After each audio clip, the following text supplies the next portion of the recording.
agenda items. It's a work-study session only and allows the council to hear input from city staff. No action will be taken at this workshop, and there will not be an opportunity for public comment. This meeting is streaming live on Glendale's Facebook and YouTube pages and the city's cable television station, Glendale Channel 11. Thank you for joining us. Good afternoon and welcome. Good afternoon and welcome to the April 22nd City of Glendale City Council workshop. I'm going to conduct a quick roll call. Councilmember Baldonegro. Here. Councilmember Conchas. Here. Councilmember Guzman. Here. Councilmember Melnar. Welcome, Present. Councilmember Melnar. Thank you. Councilmember Turner. I am here, and Mayor Wires is away at a conference. He is excused. Ms. Bauer, will you please introduce item number 1? Downtown Campus Reinvestment Project Update. Well, good afternoon, Vice Mayor, members of the council. We're here today for a full day of activities, it looks like, and we're going to kick off with an update on our downtown campus reinvestment project, and we'll ask Eddie Garcia, our architect out of engineering, to lead through the presentation. Thank you, Mr. Phelps. Good afternoon, council. Is this working? I hope you can hear me okay. Here we go. That's a little bit better. Thanks, Mr. Phelps. Good afternoon, council. This is on behalf of our team update number 32.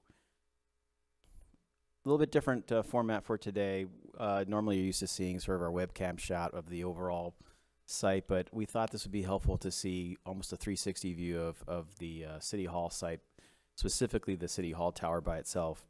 So I'll go in counterclockwise fashion here in the next 4 slides, but essentially wanted to show you so much of the photography that you see is on the ground level, but there's just been so much work on the roof activity since the last time you had an opportunity to see this, and so we wanted to see an aerial view of how things are progressing. This happens to be facing the east facade. Most of the masonry work is now complete. The mast climbers that you see in this shot have now been removed. You can, if you go by City Hall this morning or this afternoon, you'll see that the entire facade is pretty much clear of the mast climbers, and anything that we need to do for windows and so forth will be done with lifts. So it gives you a really good indication of how the masonry came out, and it looks really, really wonderful. As we look at the roof, you'll see a lot of equipment up there now. We've talked about it in past updates, how we were setting mechanical equipment over a course of the month of March. Most of that is now complete. What we're working on right now is the actual roofing water tightness itself. So there's a lot of material on the roof as we speak today, and the teams are moving forward on that. As we swing around towards the north side of the building, you'll see the amphitheater site. A lot of digging going on there. Most of that was for foundation work that's been discussed in the past presentations. But a lot of that's really key and important, because the more we can complete there, it gives us direct access to the council chambers expansion and to the north facade. So just give you a bird's eye view, if you will, of the activities there on the north end. And then on the west facade, since this photo has been taken, more masonry has gone up. But it just shows you the level of from the process standpoint of how the masonry has been going up from the east now to the west and to the northwest.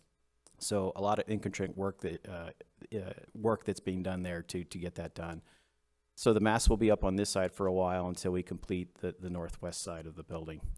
Looking to the south gives you a better idea of what's happening behind the fence line on Glendale Avenue. For folks that drive by a lot, you just see the fence and maybe a QR code to see what's going on, but there is a lot of material being stored on that side of the site. We have a mast climber that's being used for materials as well. That material lift is going to come down as we build the interior stairs, so we'll give more room so that we can build the south curtain wall facade. A lot of that work is starting to happen now as we speak, so that's really good because we're staying on track with our exterior enclosure. Wanted to pull back to the amphitheater area for a few slides. So this is sort of in sequence. We've been talking a lot about foundations, also the expansion for council. You'll see that the old lobby area is going to be expanded, and we've done a lot of work not only in the foundation side, but also there's a lot of intricacies, coordination with putting base plates and attachments and things for future steel that's coming in. So here's an example of that level of work. So on the left side is a picture of all the reinforcement that's done to attach the base plate, and then on the right side, that's what it looks like after the concrete is poured and getting ready for the steel to be set. And then just a few days ago, we poured the extension to council chambers. So this is the garden level. This is where the garden level lobby and economic developments, special events area will be as well. So you can see how that is being framed out and poured. And then what you see on the right side of this photo is all those same footings and foundations that'll accept a new bridge link and amphitheater. Looking at the west side again, you see the masonry going up now. At this stage, we're almost to the fourth floor, or middle of the fourth floor at this point.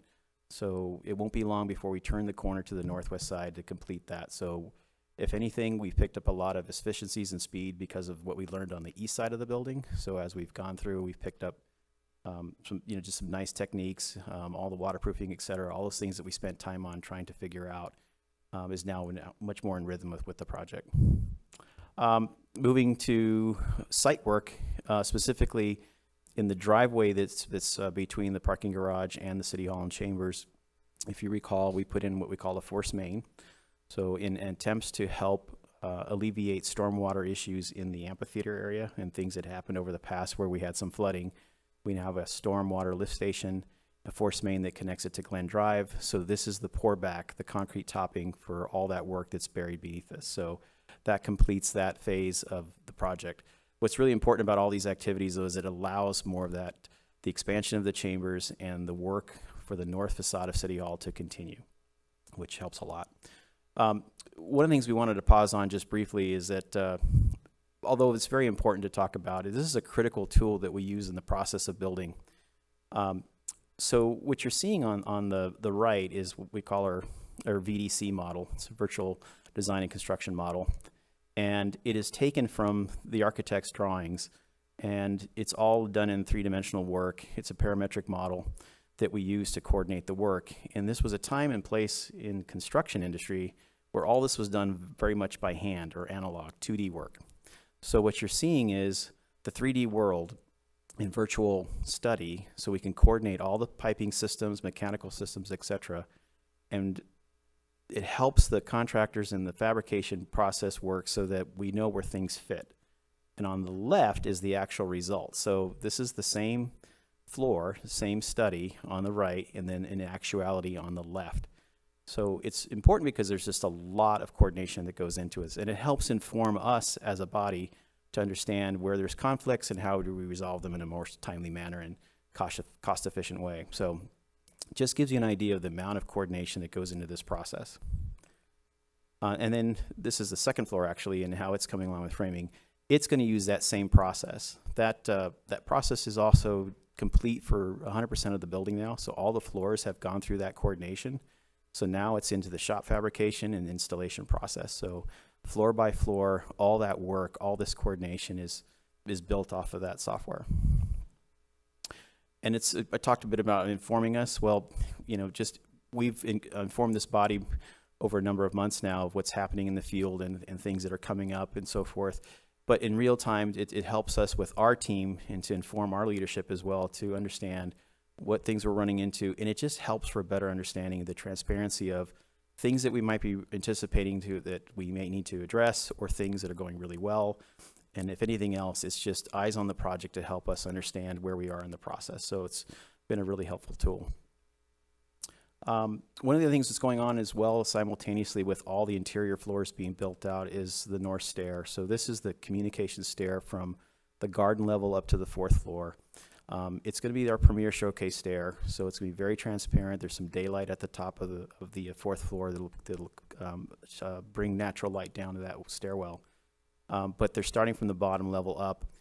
We'll use this stair to help with access for the workers going up and down, materials and so forth, and we're going to take the south side material lift will come down, and so we'll start using the stairs on the inside to do that. What it does is it allows us to free up all the access to the exterior facades so we can finish those out and not have any interruptions with the lifts being in the way. Our electric rooms are ongoing on every floor, so all the equipment for those rooms is going in. It's quite a bit. They're very efficient, so we have a lot of equipment in a very tight space. It's done on purpose. It's not a flaw in the design or anything. It helps us with our usable space around the electrical rooms, but it also helps us to design these rooms in a very efficient manner. So all this is going on right now, and we'll have more and more updates on how we, are pulling cable and wire through these rooms. That is supported, though, by our SES, and we've talked about this a few times before about the urgency in getting this ordered as one of the long lead items. It is now here. It's in place. It's not energized just yet. We'll energize parts and pieces of it to help with temporary power throughout the building, but we'll do this over the course of the next 2 months, and then eventually we'll use this to run our temporary air handling units, set them up for temporary use, if you will, to help condition the space as we begin to finish out the finishes of the building over the summer months. So again, this was a huge ask in the beginning because it takes about 52 weeks to have these delivered, and they were actually delivered, I think, about 2 months earlier than expected. So it's in place now, and we'll be hopefully connected before the end of the summer. A little bit more about council chambers. So in the past, we've talked about the expansion. Here's an example in sequence of the conference room area that's now going to be on the corner on Glen Drive. So on the left side, you see the slab work that goes into, this is the steel mesh, and you have some floor boxes, etc. for power that are now put in place. And then on the right side is the actual pour. Since this picture has been taken, steel is now up.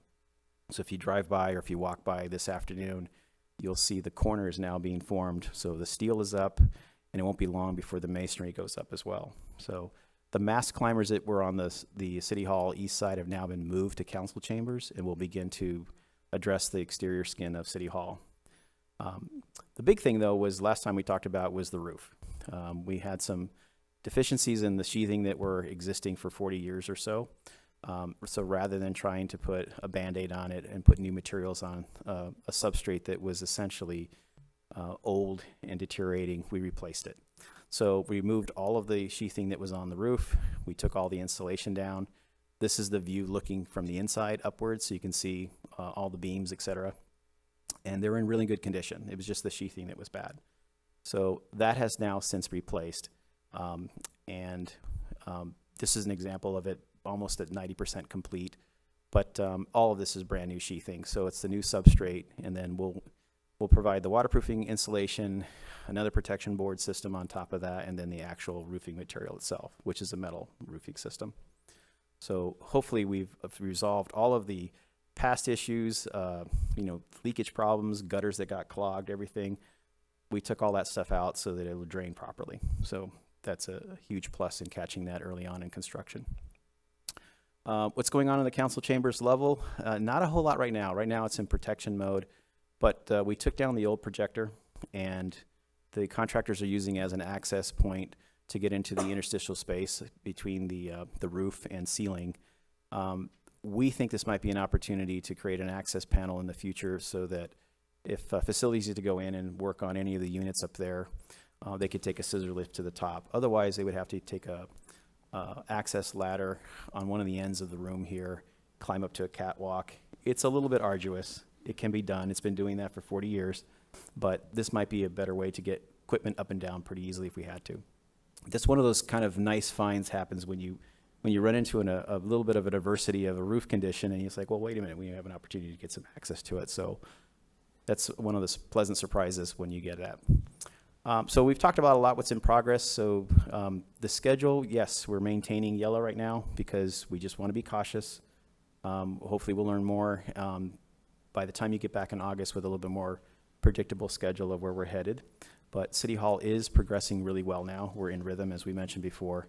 And right now, Council Chambers is on track with its expansion.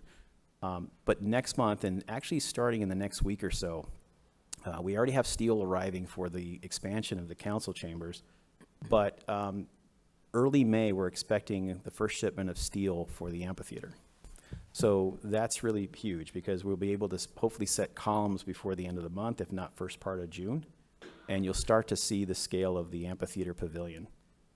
And that's a pretty sizable piece of infrastructure there, 20 feet tall and then some, plus the canopy, so forth. So it's gonna have a very strong impact to the site visually as well. So that's where we are in progress right now. Be happy to answer any questions. Thank you, Mr. Garcia. Does anybody have any questions or comments? Vice Mayor? Yes. Thank you. Councilmember Turner. Question on slide 13.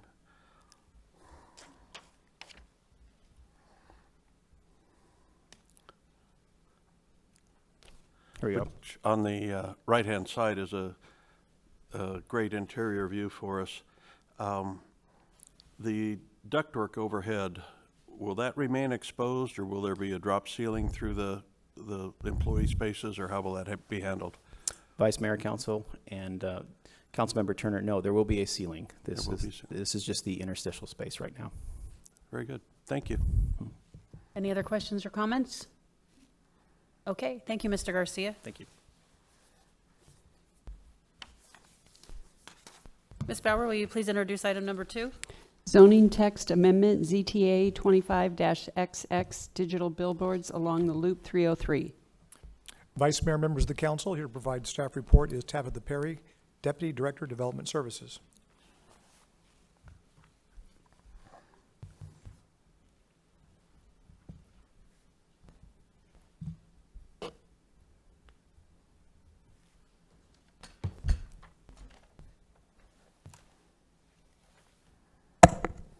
Thank you, Mr. Phelps.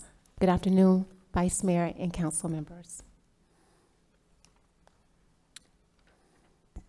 Today's workshop objective is to facilitate discussion, receive direction, and seek consensus on next steps on 2 separate items regarding digital billboards along Loop 303. This slide provides a timeline of key regulatory milestones that shaped Glendale's approach to billboards. In 1993, with amendments, the city adopted static billboard regulations, which were designed to limit proliferation and improve the city's visual appearance. Billboards were restricted to industrial zones, districts, prohibited within 660 feet of any planned or existing freeway, established that no new billboard could be constructed unless it was offset by the removal of an existing billboard elsewhere in the city, and a maximum height of 25 feet. In 2012, with the development of the sports and entertainment corridor, there was growing interest in introducing digital billboards, which regulations were approved by council. These regulations focused on maintaining visual aesthetics, ensuring adequate spacing between digital billboards, and incorporating safety measures such as a required 8-second interval change of advertisements to reduce driver distraction. There would be additional information regarding regulations on digital billboards throughout the presentation. Then, in 2016, the city established the Scenic Corridor Overlay to protect the view and natural character of the freeway by prohibiting billboards within a quarter-mile buffer on both sides of the Loop 101 between 51st Avenue and Bell Road.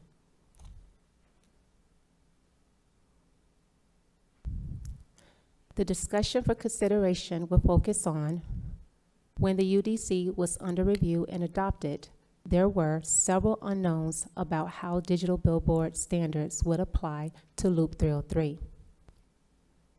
To maintain consistency, the city applied the same regulations used along Loop 101.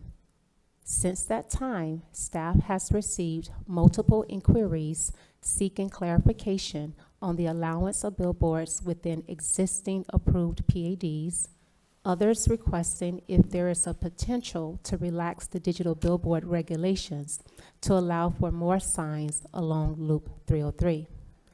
These inquiries reflect how Loop 303 has evolved as a regional corridor with a strong focus on industrial and employment-based land uses, which is distinctly different from the sports and entertainment character of Loop 101.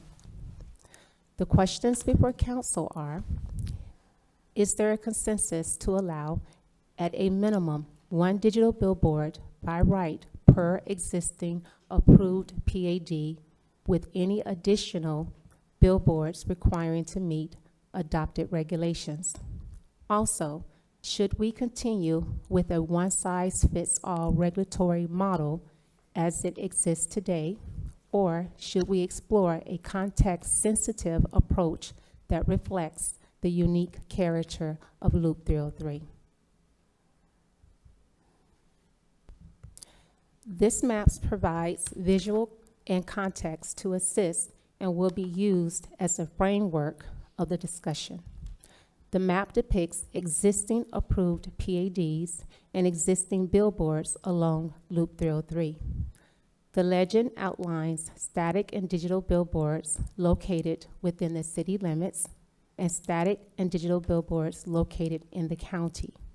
Existing static billboards within the city's limits were erected or permitted in the county prior to annexation into the city's limits. This slide outlines regulations related to digital billboards along Loop 101 as adopted in 2012. Digital billboards are permitted only within PAD zoned property. Billboards must be erected within 300 feet of the freeway right-of-way. There must be a minimum of 1,760 feet, or 1/3 of a mile, between all digital billboards within a single PAD. Finally, a digital billboard must be set back at least 330 feet from any property line that borders a different PAD.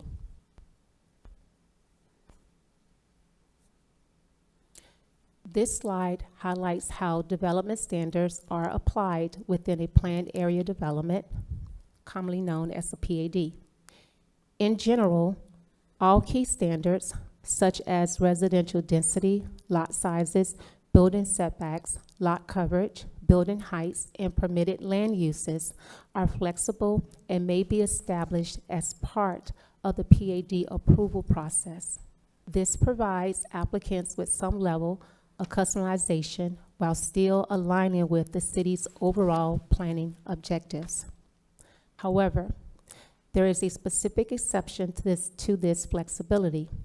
Special sign standards may not deviate from the billboard regulations found within the Unified Development Code. This means even within a PAD, applicants must comply with the city's established billboard regulations and cannot use the PAD process to modify or bypass billboard standards. An overview of the current UDC as it relates to billboard regulations. Static billboards regulations have not changed. They remain consistent with the previous code standards, which was adopted in the 1993 zoning ordinance. Digital billboard regulations also remain the same overall, with one key deviation. That deviation applies specifically to the Loop 303 corridor, where the city has allowed digital billboard regulations that mirror those currently in effect along Loop 101. This alignment ensures consistency in how digital billboards are regulated throughout the city. Lastly, the PAD standards remain unchanged. There have been no modification to those specific development regulations as previously discussed.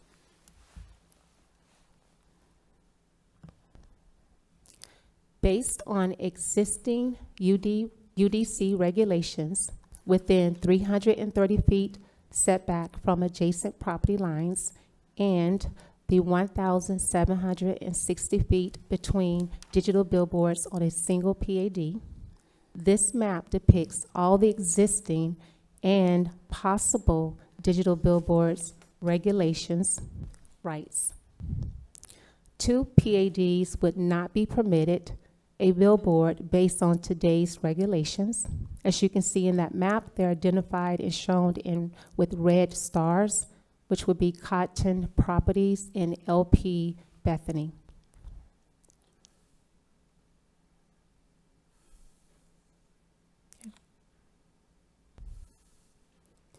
Staff is seeking council's direction on 2 items related to digital billboards. These 2 items are being presented separately, as the first deals with an entitlement that already exists, and the second would be part of a broader policy discussion.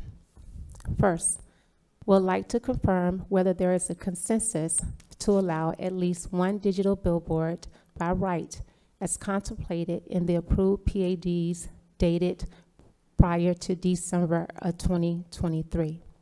And with that, Vice Mayor, I will turn it over to you for discussion and a consensus. Thank you, Ms. Perry. Does anybody have any questions or comments? I do. Who was first? Vice Mayor, Councilmember Guzman? yes. The 2 stars that are in red, why aren't they being allowed? It says lacks minimum frontage. Vice Mayor and council members, those 2 that are identified in red would not meet the regulations as allowed or regulated within the digital billboards. So their width along the freeway would not allow them to qualify for a digital billboard. Okay. Councilmember Turner? Thank you, Vice Mayor. Few questions, maybe an observation. So one, why would we only allow these in PADs?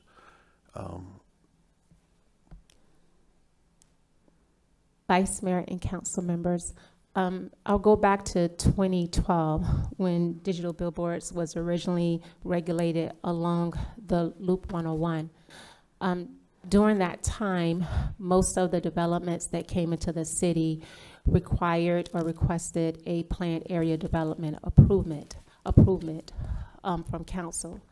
By that, during workshops and going through the process of the text amendment, the regulation was approved that in order to have a digital billboard, it would have to be within a PAD. So when we got to the point of reviewing the zoning ordinance for the comprehensive rewrite to the UDC, at that time, staff and the consultant with input from council members and our technical advisory committees indicated that we wanted to mirror those regulations. So by doing so, it seemed appropriate from previous council members that a PAD zoning was most appropriate. Okay, thank you. So we're doing it now because we did it that way before. Do we have any idea of why it was decided back then that it had to be in a PAD? I mean, if somebody has the proper zoning that, was just M1 or whatever that would have been allowed in before, it's probably not a sticking point because most everything out there probably is PAD off the top of my head, and what's going to be developed in Glendale. I was looking for the logic behind it. Thank you. Vice Mayor, and I'm sure Tabitha has some comments. We weren't obviously here in 2012. My guess is the PAD allowed more specific language in terms of you may want to be able to dictate exact location or other components, which a more general zoning may not have that flexibility. So I think it was just a policy issue of the city at the time that the only way they would allow billboards would be only in an approved PAD, knowing the city could kind of customize the language of the zoning entitlements to meet the needs of the situation. Okay, thank you. Do our residents derive any significant tax revenue from these electronic billboards? I understand that they're rather pricey. What benefit financially is it to our residents? Mayor, members of the council, we do derive revenue from them depending on different circumstances and what specific ads that they may be running, but I wouldn't say that it is significant to the city. I don't know what the amount is. Right. But it's not a huge dollar amount. Thank you, Ms. Rios. Do we have any idea whether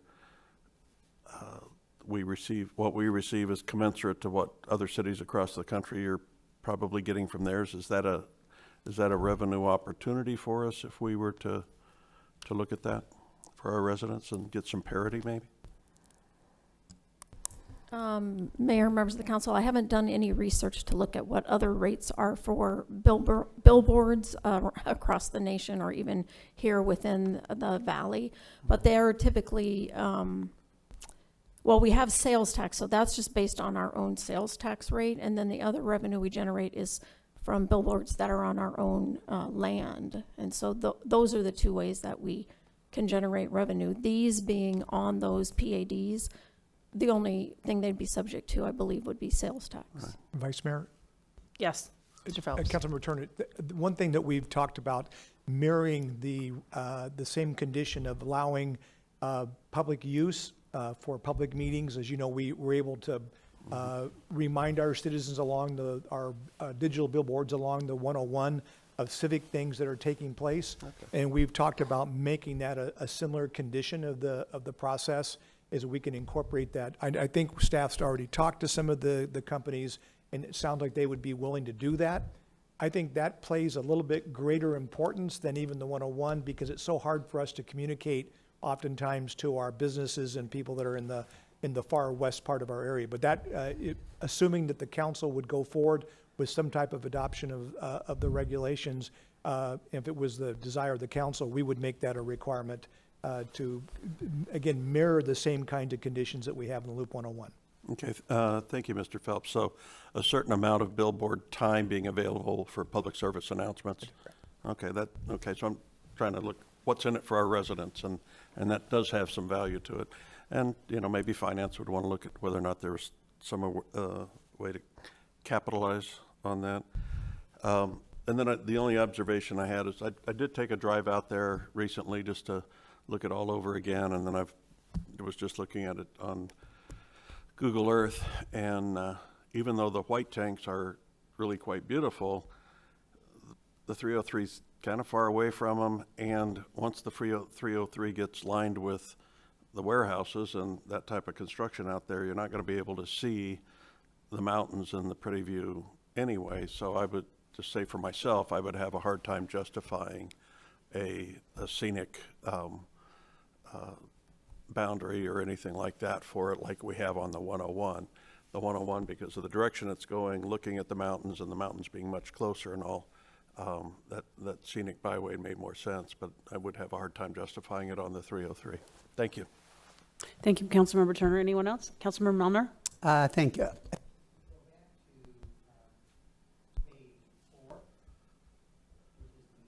think the microphone's out. Oh, there we go. Okay, thank you. I forgot how to work it. Okay, I want to make sure, so these are on color, and I don't always see colors real well. So of all these little stars, are all those currently ones that have the right to put a billboard up or already have a billboard there?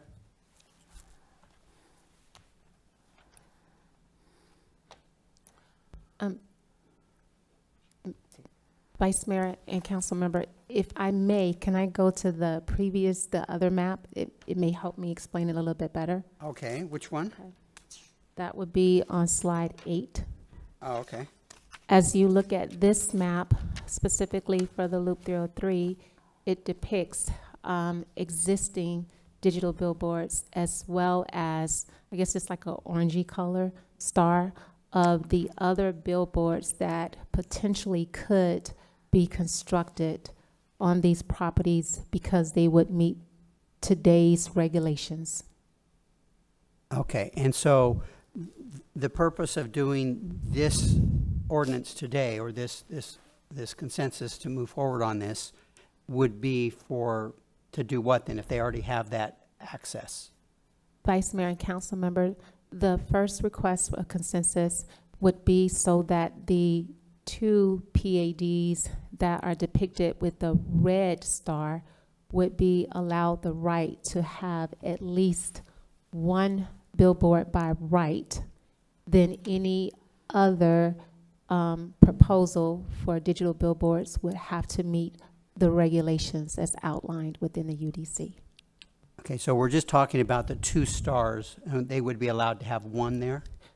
Vice Mayor and Council Member, if a consensus is given to do a text amendment, you're correct. It would allow just for 2 additional digital billboards on 2 PADs that otherwise would not be able to have digital billboards.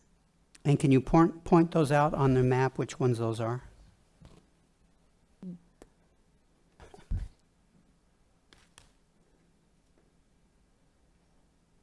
Okay, very good. Thank you. Vice Mayor. Councilmember Conjus. And so just to clarify with the second consensus item, is that where the 16 potential digital billboards could come from? Am I understanding that correctly? Vice Mayor and Council Members, the potential for the additional billboards that's outlined in the orange stars, they already have the right, based on today's regulations, to be able to erect a digital billboard. Thank you. Any other questions? I have a couple of questions. So everywhere there's, just to make sure I understand, everywhere where there's an orange star, they would be able to place an additional digital billboard. Is that right? Vice Mayor, Council Members, that is correct. Okay. I just want to note, though, that the 101 entitlement that exists only because south of Bell Road, the 101 is Peoria, and it's not Glendale. Like, basically, it's limited along the 101 to the sports and entertainment district, just because that's the only space where you're still allowed to place billboards along the 101 in Glendale. So it's limited already. So I just want to make sure that you're understanding that where they're allowed on the 101 is only in the sports and entertainment district.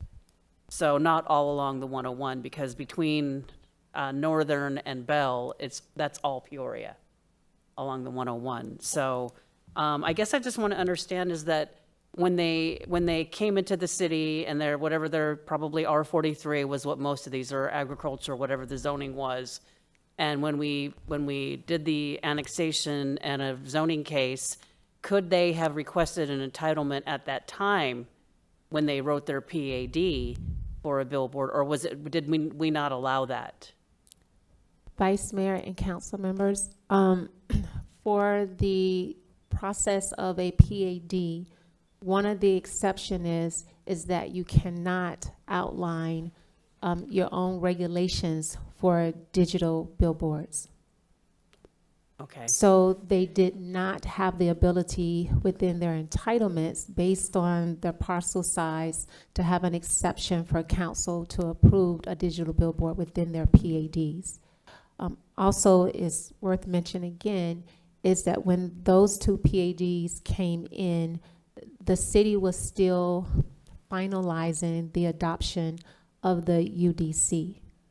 And at that time, we were focused on mimicking the regulations to match the Loop 101, not necessarily thoroughly evaluating how those regulations may limit some of the prior approved PADs along the Loop 303.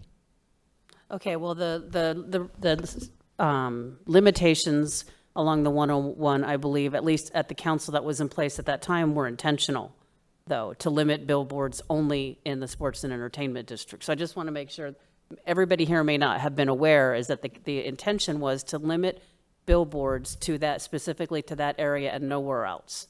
So, I mean, you can form your own opinion, but I think that's an important thing to know. And then there still remains quite a few statics along the 303, right? The green stars are all existing static billboards. So I would say, at least for me, I would want to exchange 1 for 1 then. If they're going to get another, we're going to allow them to put up a digital billboard, which generates a lot more revenue, then I would like to see them take down one of the statics. I think that's a fair exchange. And then that would limit it from being 3 billboards on one parcel, because they would be allowed if they have a digital, that one, then an additional one, and then they'd still have a static one. Vice Mayor and council members, if I'm understanding what you're saying, there's two different consensus that we're looking for. The first one, again, is just trying to give clarification from what's in existing approved PADs and our regulations as they are today, to allow for each existing PAD to have a digital billboard. Vice Mayor, if I'm understanding what you're saying, then that would get to the second ask for consensus, because at that time, staff will have the ability to conduct some research, come back to council in a workshop after doing due diligence and bringing forth to you some options for consideration on how we could potentially relax or add additional requirements for digital billboards. But I would caution that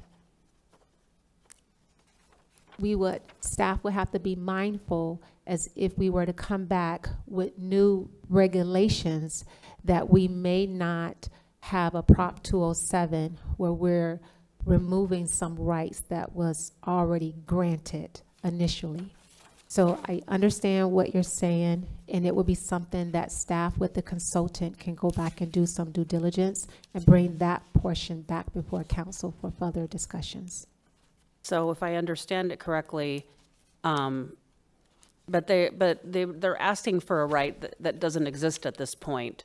So, I mean, my suggestion is, in exchange for a digital billboard, if you have, and not everybody has a static billboard on their parcel, but if you did and wanted to exchange it for a digital billboard, if you didn't have one, then obviously that's not a condition. But if you did have one, then because that would essentially be limiting to 2 billboards rather than 3. Because if you have already the static billboard, then you would have 3 billboards.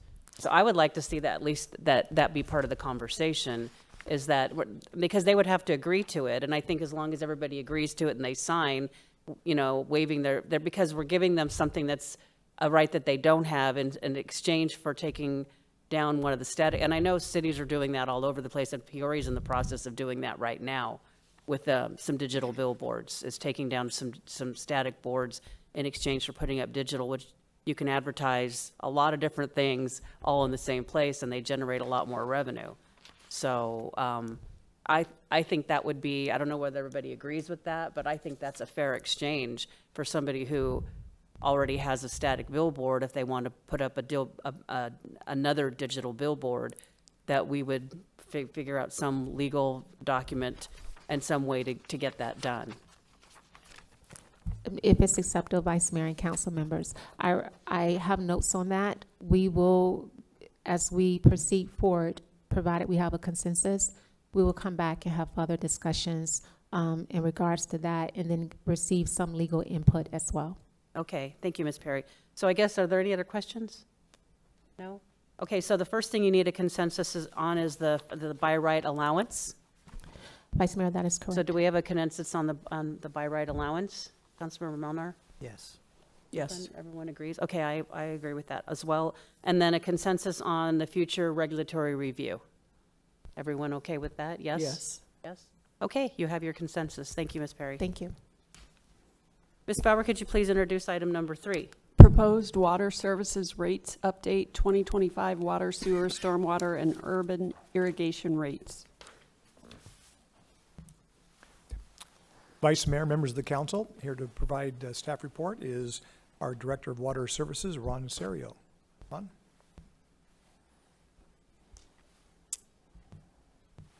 Thank you, Mr. Phelps. Good afternoon, Vice Mayor and Council. Today, we're just providing an update on where we're at in the rate process. We will be covering our public outreach, the 5-year rate proposal, and in that, we will be asking for consensus on one item, which is on the stormwater fee, and then we'll talk about next steps. With respect to public outreach, we still have our dedicated webpage with a dedicated email address. And in the February edition of Glendale at a Glance, which is the insert that's in everybody's water bill, we announced that we were proposing rate increases and provided a web link so people could go to that website and get the most up-to-date information about the public meetings and everything. We posted the videos from workshops, and there's quite a bit of information on there. Additionally, we advertised the open houses in mayor and council newsletters, and we also put those in social media. We use Facebook, X, Nextdoor. And then it was picked up, the story was picked up by some print media and also news media. Channel 12, actually, on both days of the open houses in the mornings and afternoons, they covered it on video and gave all the information about our open houses. So I thought that was pretty good.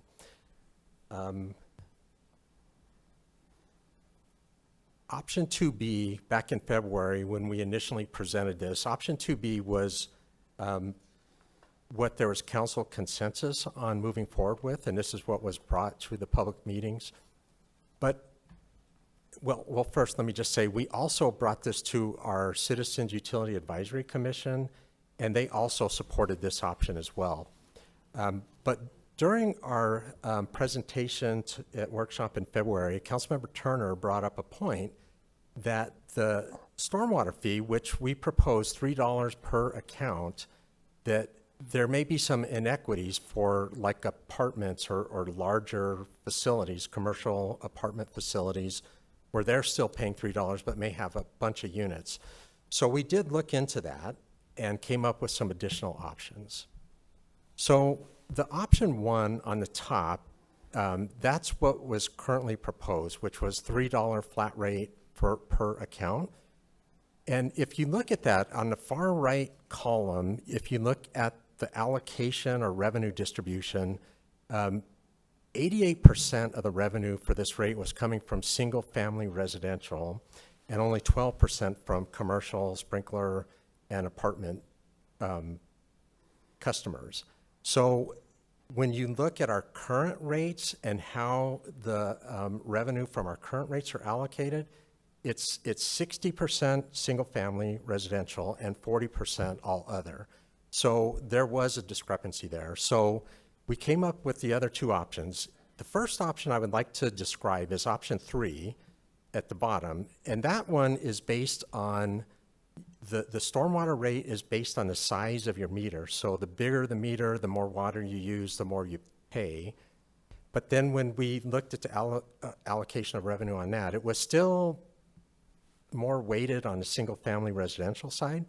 So we did a hybrid of that, which was option 2, where we did a flat rate for single family residential and then a variable rate based on meter size for all other. And that's the one that we like best because it brings revenue in at the right allocation, and it seems to be the most fair way to roll out this rate. So we presented this again to our commission. The commission selected option 2 to present to council, and staff also agrees with that option. So at this point, I would like to pause and ask for council consensus on one of these options. Anybody have any questions or comments on this? No? Okay, do we have a consensus for option number 2?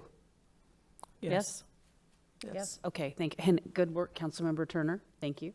Thank you, Vice Mayor. Please continue, Mr. Surya. Okay. Next, nothing new on this slide. This is just a reminder of the urban irrigation rates. And the one thing I would like to say about this is the water sewer stormwater rate is proposed to be effective if approved by council in October of this year. The urban irrigation rate wouldn't be effective. It's based on the watering season, which we've already started for this year. So this rate would be in effect next April is when it would initially go into effect. Okay, next steps. On tonight's voting meeting agenda, we're asking you to consider adopting a notice of intention to raise rates and to set a public hearing hearing date, which would be June 24, 2025. And the purpose of that is to publicly announce that we're considering raising rates and to provide a 60-day notice of when that meeting would happen, the public hearing and the vote. So after that, if that is adopted tonight, then June 24th would be the public hearing and a formal vote on the proposed rate adjustments. If they're approved, the rates, like I said, the water, sewer, stormwater would be effective October 1st, and then urban irrigation would be April of 26 be effective. And with that, I'd be happy to answer any questions. Thank you, Mr. Serio. Does anybody have any questions or comments? No? No. Okay, thank you very much. Ms. Bauer, can you please introduce item number 4? Potential excise tax and municipal property corporation bond defeasance.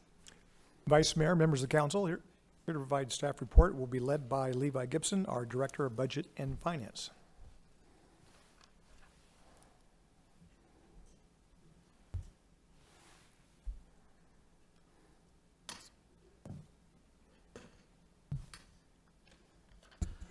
Thank you, Mr. Phelps.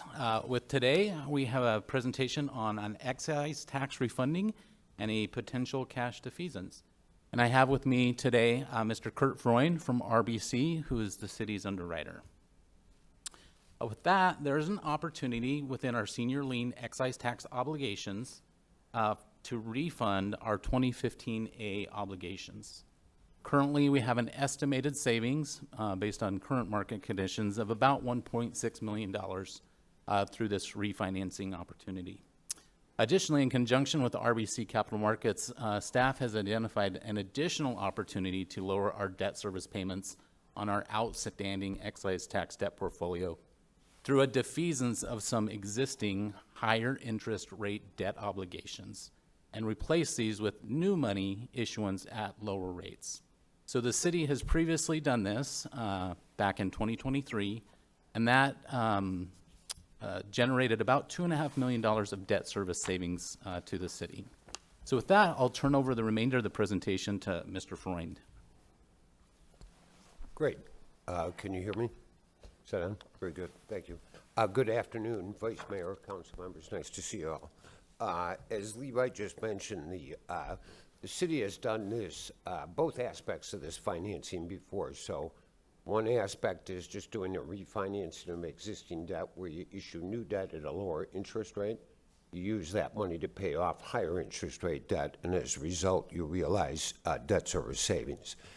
The other concept is this concept of using cash that the city has budgeted for capital projects, and you use that to pay off higher interest rate debt, and then you replace that cash with a new issuance of debt that replaces the cash so you can do the capital projects. It's necessary to do the cash defeasance approach because the bonds that are being taken out can't be just refinanced straightforward. So it's a two-step process. And as Levi said, the city's done this before, both with its excise tax bonds where you saved about $2.5 million, but you also did it with your transportation excise tax bonds previously. On the next page, just going into a little bit of the detail, as I mentioned, it's using cash that's already budgeted or will be budgeted next fiscal year by the council for capital projects. And you use that to pay off that higher interest rate debt. You turn around, you issue new debt to replace it, and that's how you realize the debt service savings. We do it in conjunction with the refinancing that's being done, so you're really doing two pieces at one time. By doing that, you get some economies of scale that help save some additional money. To accomplish this plan, you'll have on your council agenda tonight an ordinance that permits going forward with using not to exceed $32 million of cash to pay off the existing obligations, and then authorizing the issuance of the new money excise tax obligations to replace that cash. One of the things that we do working with the city is we're always monitoring the city's outstanding debt portfolio for opportunities for you to save money, and the city's been very successful at that over many years at this point. I think we're we're somewhere between 75 and $100 million of savings over probably the last 10, 15 years at this point. This particular opportunity involves two outstanding issues of bonds. One is the Series 2008B bonds. There's about 29 million outstanding. And the other is the Series 2015B bonds, of which there's 13.7 million outstanding. I'll show you on the next slide, but both of those issues were done as taxable debt issues. So they were issued for purposes that were non-governmental purposes, so they had to be done as taxable debt, so a higher interest rate as a result than what the city typically does, which is tax-exempt debt, which carries a lower interest rate. When we look at those two bond issues, there's about $30 to $32 million of cash the city has available for this purpose. So we'll cherry pick the maturities that make the most sense to refinance up to that roughly $30 million piece. Let's see, then on the next slide, as I mentioned a minute ago, these are taxable bonds. So the Series 2008B bonds right now carry an average interest rate of 6.15%, so fairly high. The Series 2015Bs are at 3.97%. And then the Series 2015As that we're going to refinance, they carry an average coupon or stated interest rate of 5%. All of those we're looking to replace with new debt that is at approximate true interest cost of 3.42%, so lower. That is, in effect, what drives the savings for you. At those estimated levels, the city would save approximately $3.7 million over the life of the financings that are being done. And those savings are net of issuance costs. Now those are budgetary savings or gross savings that occur over time. If you put those in current dollar form or present value, it's about $3.1 million of savings. Important element, and those on the council previously will know this, but newer members should be aware of it. The savings that are achieved are a function of what interest rates are at the time we actually go and do this, and we wouldn't do it till probably the mid-June timeframe. Anybody who's paying any attention out there knows that the markets, both stock market and bond market, has been incredibly volatile of late. You know, there's been a lot of talk of tariffs and firing the Federal Reserve Chairman and things like that that have caused a lot of gyration in stock markets, which you guys probably follow fairly well, but also in bond markets. And governmental bonds is a portion of the bond market. The other big portion is the Treasury market. So what happens when we do this, you authorize it, we monitor interest rates in the market. We only go forward if you reach an acceptable level of savings. If you don't, we just put it on hold. And on some of the prior refinancings that the city has done, we've put transactions on hold for as much as a year, waiting for the optimal bond market conditions so you can optimize your savings. So just a heads up on that. The bonds that would be issued would be senior lien excise tax bonds. The city has both senior and subordinate lien bonds going back, you know, to the early 2000s when you were issuing a lot of sales tax bonds. But these would be senior lien bonds. The expectation is that they'll carry ratings of AA+ by Standard & Poor's. That's one notch below the highest rating you can have, and a AA rating by Fitch, which is two notches below the highest rating. Again, for the newer members, the city's done an excellent job, both at the council level as well as at the staff level, in getting the bond ratings of the city up. They've been upgraded. I don't think I can eke much more out of the rating agencies in terms of higher ratings, but we're always trying, so kudos to the city on that front. We expect to sell the obligations to investors in the late May, early June timeframe, again, depending on market conditions, and then the financial close happens about 2 weeks after that. And then lastly, Vice Mayor and council members, your next steps are council review and approval, if you choose to, of the ordinance to permit the cash defeasance and the issuance of the new Series 2025 obligations. With that, I'm happy to answer any questions. Thank you for the presentation. Does anybody have any questions or comments? Yes, Vice Mayor, I do. Councilmember Guzman? On slide 5, you say the following excise tax obligations are viable for this plan. The 29,035,000 and 13,070,000. That comes out to 42 million. The previous slide, you said that you'd be, if we do this, they're authorizing 32 million of cash budgeted.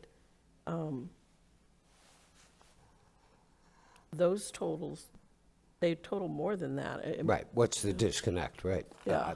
Thank you, Vice Mayor, Councilman, Councilmember. Correct, they do add up to more than that.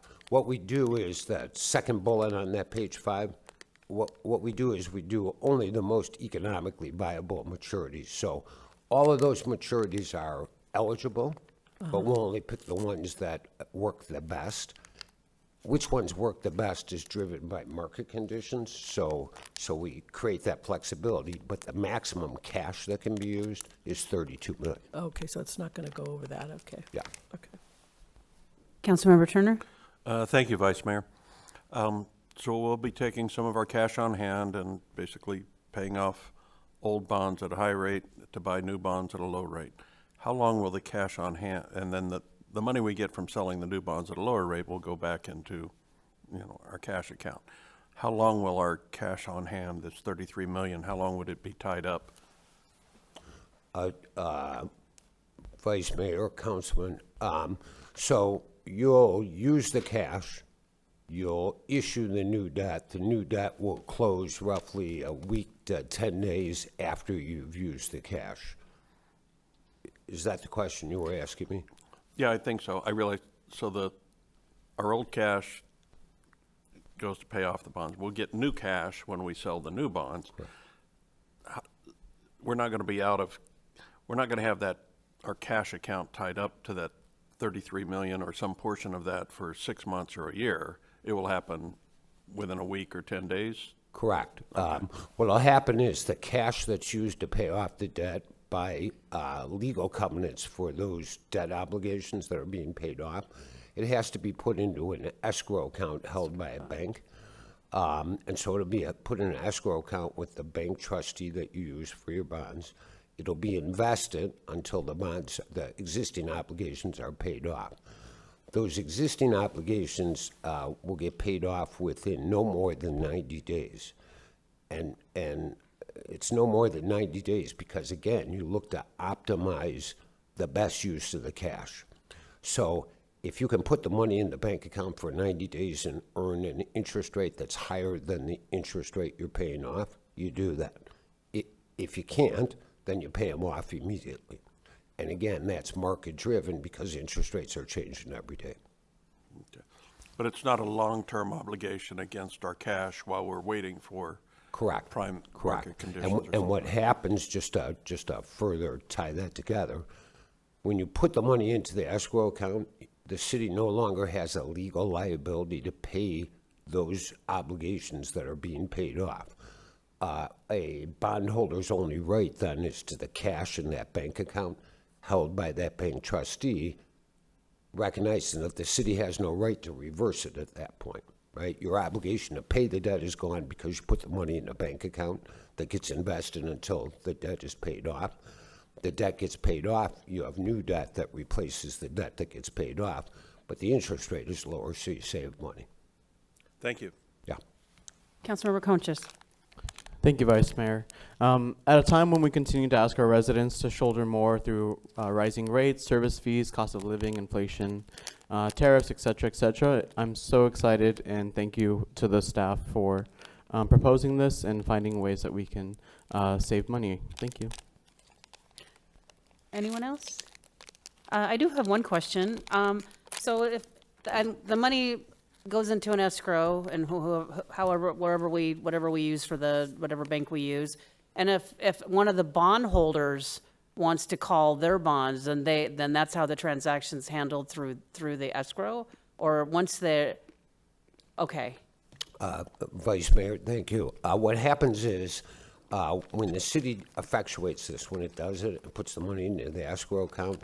Again, a requirement of the existing legal documents is the trustee sends out a notice to the bondholder saying your bond is being called.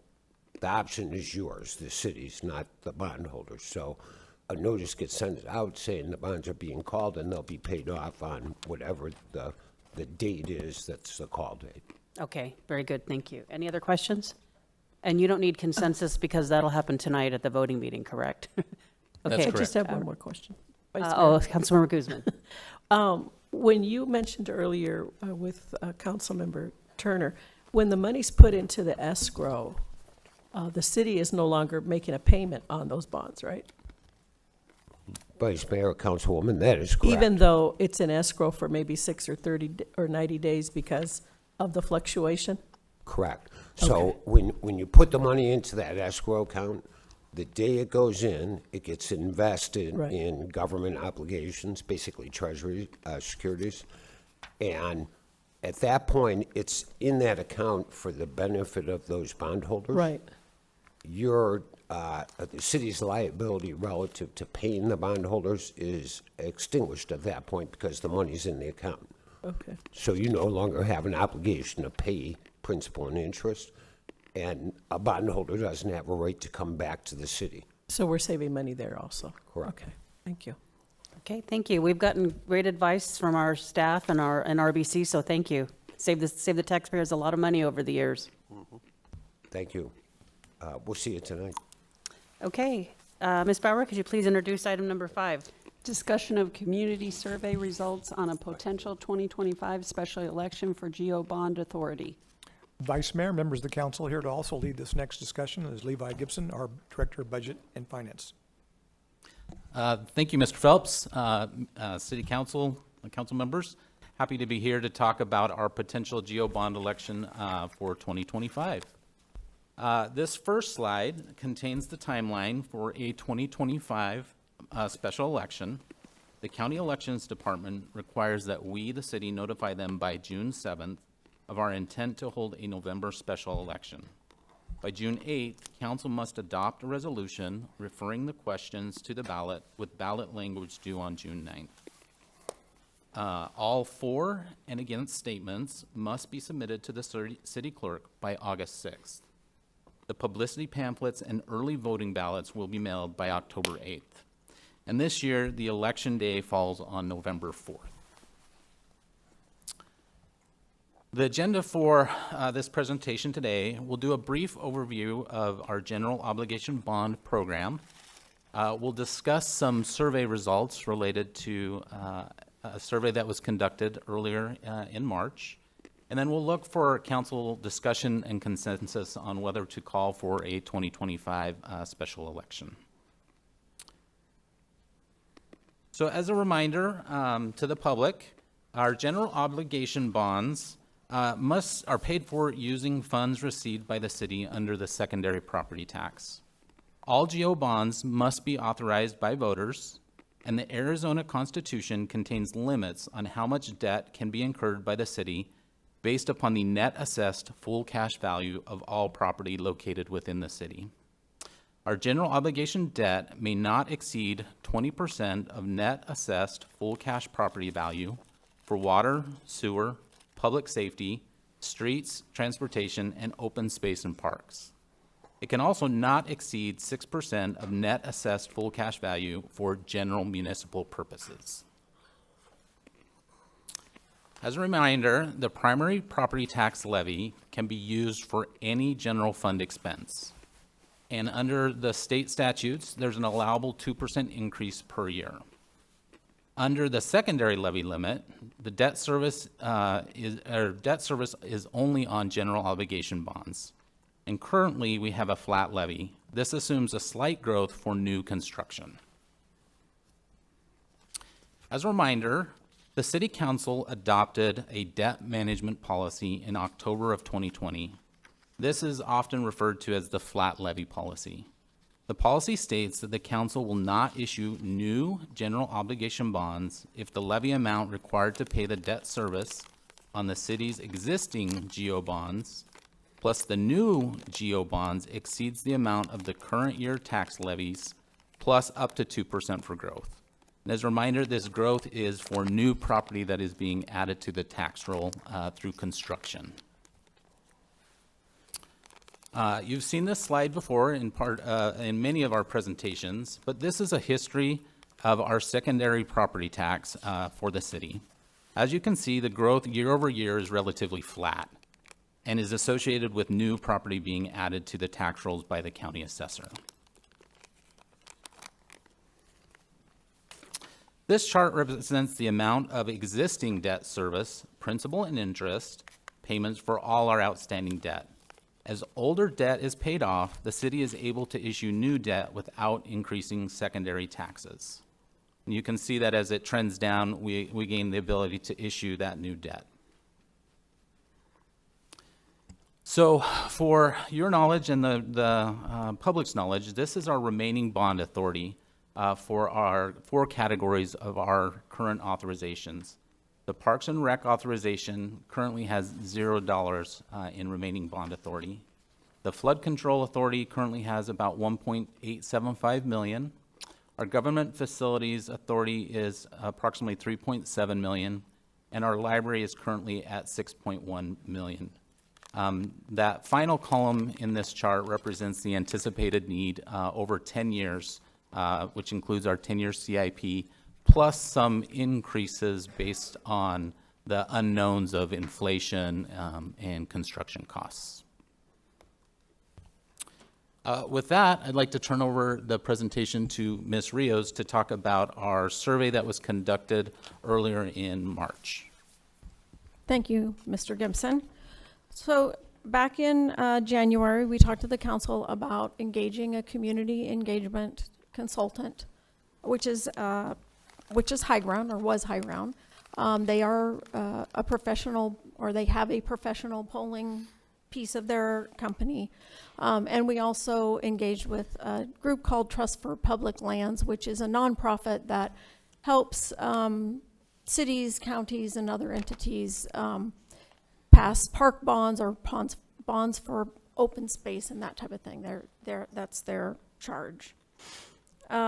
The survey was done the second week of March, or week of March 10th. And we got the best survey that we could get with the lowest margin of error. So it's a statistically valid survey with a plus or minus 4% error. It was done, again, by telephone, and is the most, we paid for the best and most accurate survey that we could. Some of the results of the survey, one of the first questions, or the first question they asked them is the city of Glendale heading in the right direction? And we had about 63% of the people in this poll say it was either definitely or probably heading in the right direction. According to our pollster, Paul Benz, that is a very, very high score, even for cities which tend to score higher than state governments or the federal government. This is really big. Sorry, trying to figure out what I meant to say. This is really a result of the trust that the voters put in you, their council people, to do what is right and drive the city in the right direction. The other thing that is very important about it is there were only less than 17% who felt it was wrong, in the wrong direction, or probably the wrong direction, which is a pretty low number, given especially, some people's view of cities and politics in general. They also asked voters what are the most important issues facing Glendale. And the top issue identified, again, by this survey is homelessness. That's consistent with some other surveys that we've done, including the national survey that we did through Polco. And then a second, public safety and crime, also pretty consistent across cities. One thing of note is that the streets and transportation as an issue was not as high as it was before, and I think, again, that's attributable to the amount of work that has been done now in the city on its roads and intersections, and also the previous bond election, which allowed us more funding for our streets and transportation. So these are the specific questions that were surveyed and the specific dollar amounts. As Mr. Gibson said, they were based on your 10-year CIP with some additional funding for inflation, anticipating that 10 years from now, costs would be higher. As we got the survey results, there were two categories that really rose to the top in terms of their favorability with voters.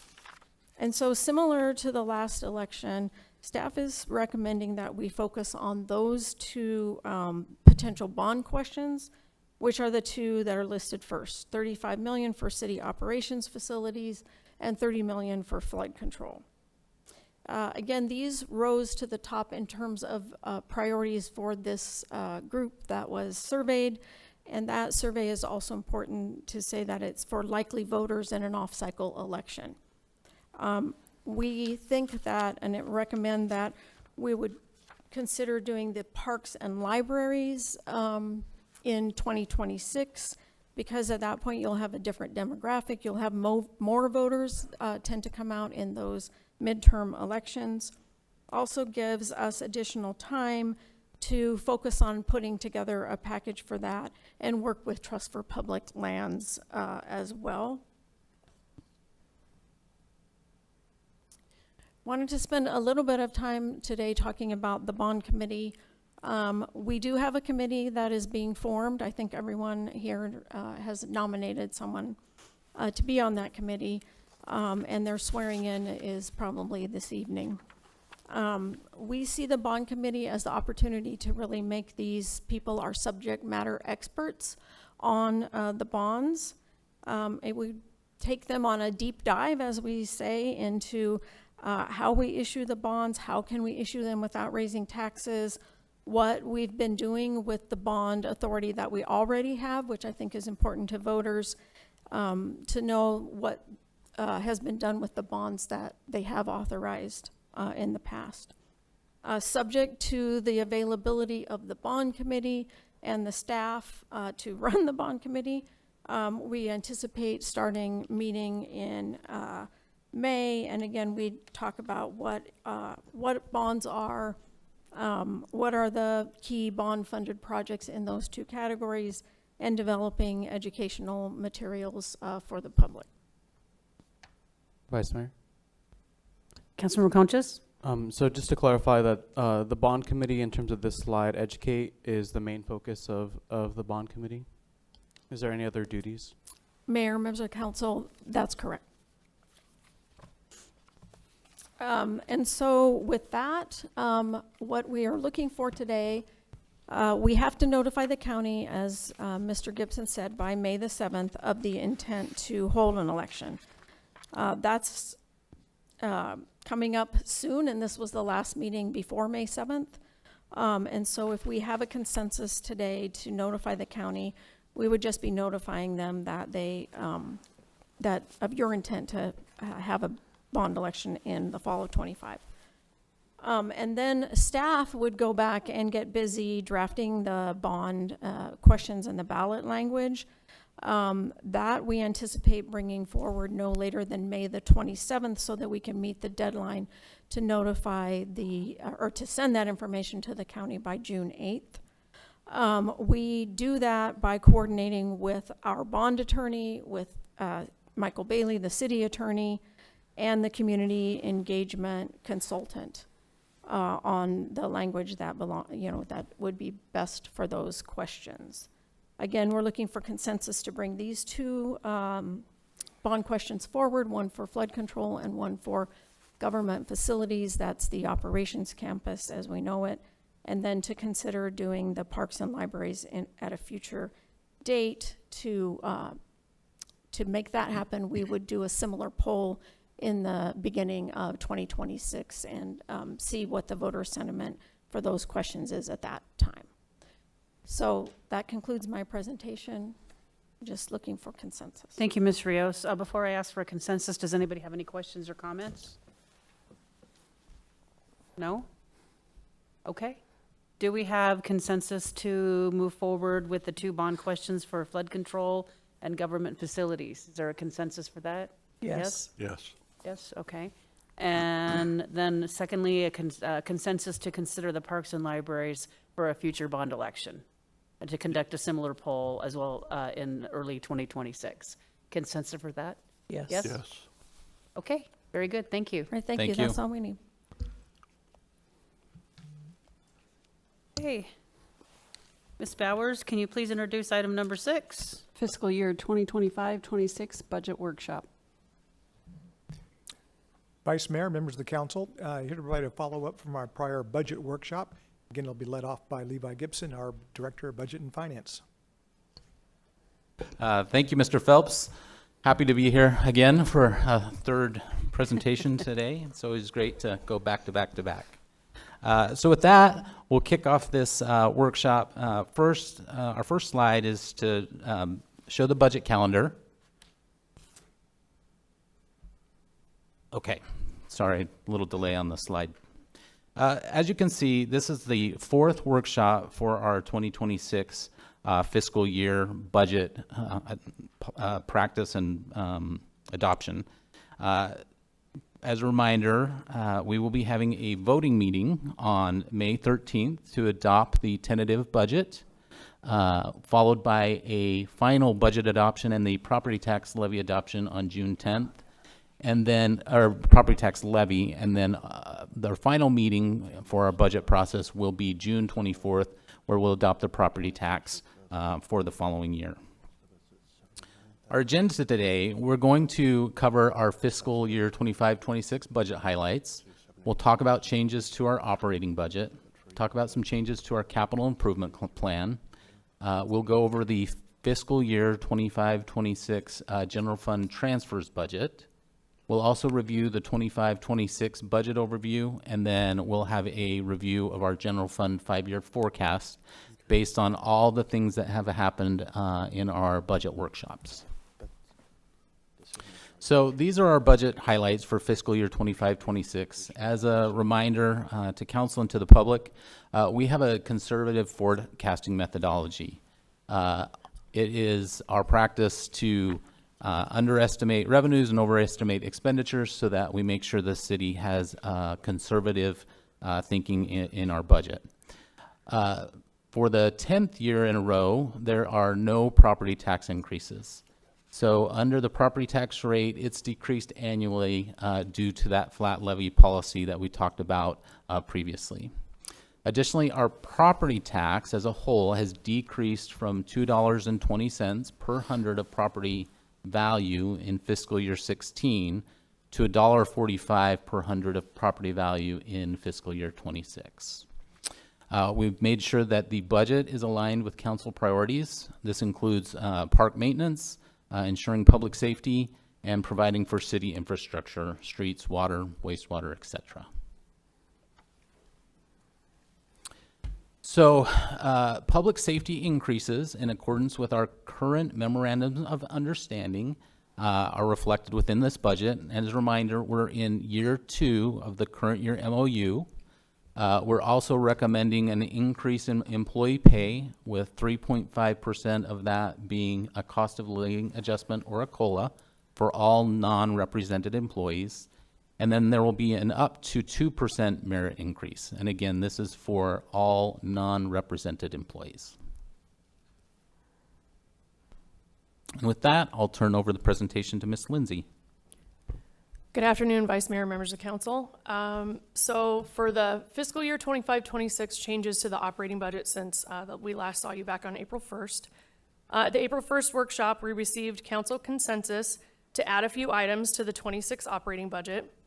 $2,500 was added for the Circle of Cities annual membership. This was added as an ongoing supplemental and is budgeted in the non-departmental department under memberships. A one-time supplemental was added for the nation's 250th birthday celebrations. This item is budgeted in the Economic Development Special Events Division. A supplemental for $50,000 was removed from the Fleet Division's budget for vehicle parts.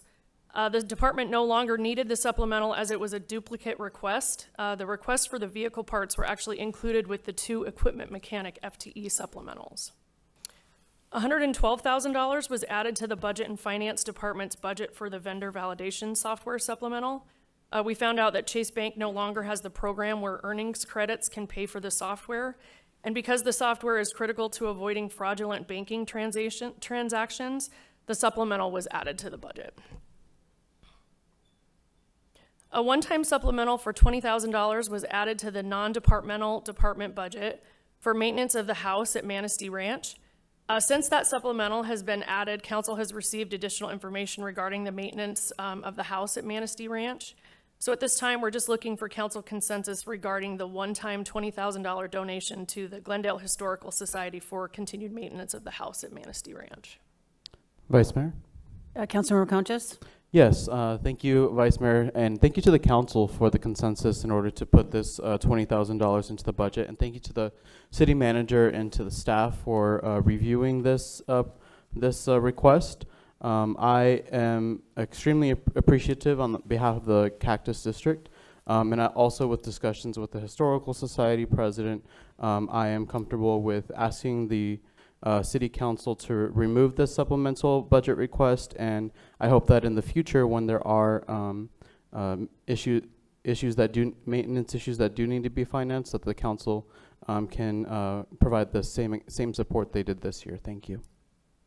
Does anybody have any other questions? So he's requested to have that 20,000 supplemental removed. And there's a consensus to remove it?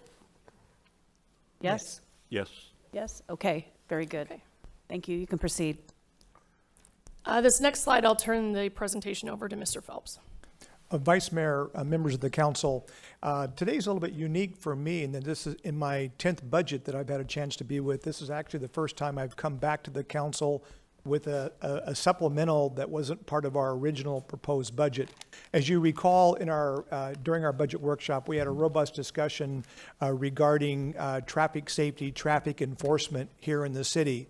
And, you know, when we look at this, I got some interesting statistics, but between 23 to 2024, we had roughly 75 traffic fatalities. Not roughly, we had 75 traffic fatalities in the city of Glendale.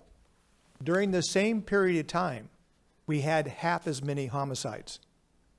Neither are good, and we're always working to reduce down both. But the reality of it is, for our citizens and for our family members and for our friends, there is a twice the likelihood of losing their life in the Glendale, you know, through a traffic situation than through a homicide. So after hearing the council, and I think there was really broad support across the entire council, I asked Chief Brandt to look at what it would take to install in each and every patrol vehicle both forward and rear mounted, permanently mounted LiDAR radar detection, which would be speed detection units. So they would actually not be something you would check out. It wouldn't be something you would have to put into your hand. It would be mounted. The officer could then set the speed limit excess amount to chirp at whatever level, depending on the circumstance. But this would then reinforce to our department that traffic safety is a high priority. We looked at what the cost of that would be. We have a vendor has given us a quote that would be roughly just under $600,000. We believe we can implement it over a period of approximately 2 months. And I think even more encouraging, after talking with Chief Brandt and as he's talked to his leadership team and talked to the men and women within the department, there's actually a high level of appreciation of this being a possibility, because it only works if our officers use the equipment and see the value of using it on a regular basis. And so that's really encouraging from my standpoint. So there's kind of two parts to the ask. One would be to add roughly the $600,000 as an additional supplemental into the budget. But even then, we have some excess dollars we can use today. I think the sooner we can implement this and been going forward, so then we would come back with an authorization to use existing savings, which we would replenish with this authorization once we hit July 1st, but not have to wait till the midsummer time to be implementing this. And so, again, really unique for us to come back and have this large of an additional supplemental after the initial proposal. But I think after listening and watching the tapes again with the council, I believe this aligns very well with your priorities as well, and it certainly aligns with the priorities of the city manager's office and, more importantly, with our police department. And with that, I'd be glad to answer any questions. Anybody have any questions? Vice Mayor? Councilmember Turner? I just want to say that you asked for questions. Well, I'm just going to make us. you have the floor, so proceed. I'm going to make us let nobody question whether or not I support this. This is kind of along the lines of what I've been asking for a year or two, and heightened enforcement on speeding and car noise, and all of that goes to saving lives and protecting the peace and quiet of our neighborhoods. So I support this wholeheartedly. I hope that we also have additional funds available for public service announcements, signage perhaps throughout the city at intersection, things like that. We can maybe get it up on the lighted billboards, traffic boards that we have. We need to be, in my opinion, Glendale again needs to be known as the last place in the valley you want to speed, because even if you can't see us, we'll still see you with this new equipment. Thank you. Vice Mayor, Councilmember Turner, members of council, thank you for bringing that up. We've actually internally have already been talking about this. I've asked Brent Stoddard, who oversees all of our media and communications side of the house, to start working on a campaign. We don't want to be, we don't want to come out and catch our citizens off guard. We want to educate, because our goal is not to fine our, and to issue tickets. Our goal is to get compliance with the speed limits. But yes, we understand the importance of a very aggressive campaign to inform our citizens, and we believe over a period of time that we're going to be able to change the driving patterns in here. But your point is something we have considered, sir. Thank you. Anyone else? Councilmember Conchas? Vice Mayor, thank you so much to the city manager's office and to our budget office, and thank you so much to our police department for keeping us safe and for really putting this at the forefront. As you all know, I'm very emotional, but it comes out of the one year anniversary of the fatality that we had on Northern 47th Avenue. And so this is a really good timing, and I really appreciate that the council and everybody in the city is taking this very seriously. Thank you, Vice Mayor. Anyone else? This is something that, and those that have served with me for a while, Councilmember Milner and Councilmember Turner, that I've been adamant about, that, most of us are not going to become victims of a violent crime. The odds are that's not going to happen to you. But, the most dangerous thing we do every day is get in our car and drive somewhere. It has become so dangerous out there. People are driving so fast and with little regard for the safety of others, or even themselves and the occupants of their cars. So I am thrilled to see this, and I hope that this, makes the news. I hope people, because I've said before, when I was a kid and when I was a younger driver, everybody knew, do not speed in Glendale. Because you definitely would get popped if you were speeding in Glendale. Everybody knew to follow the speed limit, because that you just didn't do it. So I hope that we have that. That's a reputation I would love to see Glendale have. So I couldn't be more thrilled about this. And I'll just confirm, but I believe we have a consensus. Do we have a consensus? Yes. Yes. All right. Thank you, City Manager. Okay, so now moving on to changes to the capital improvement plan.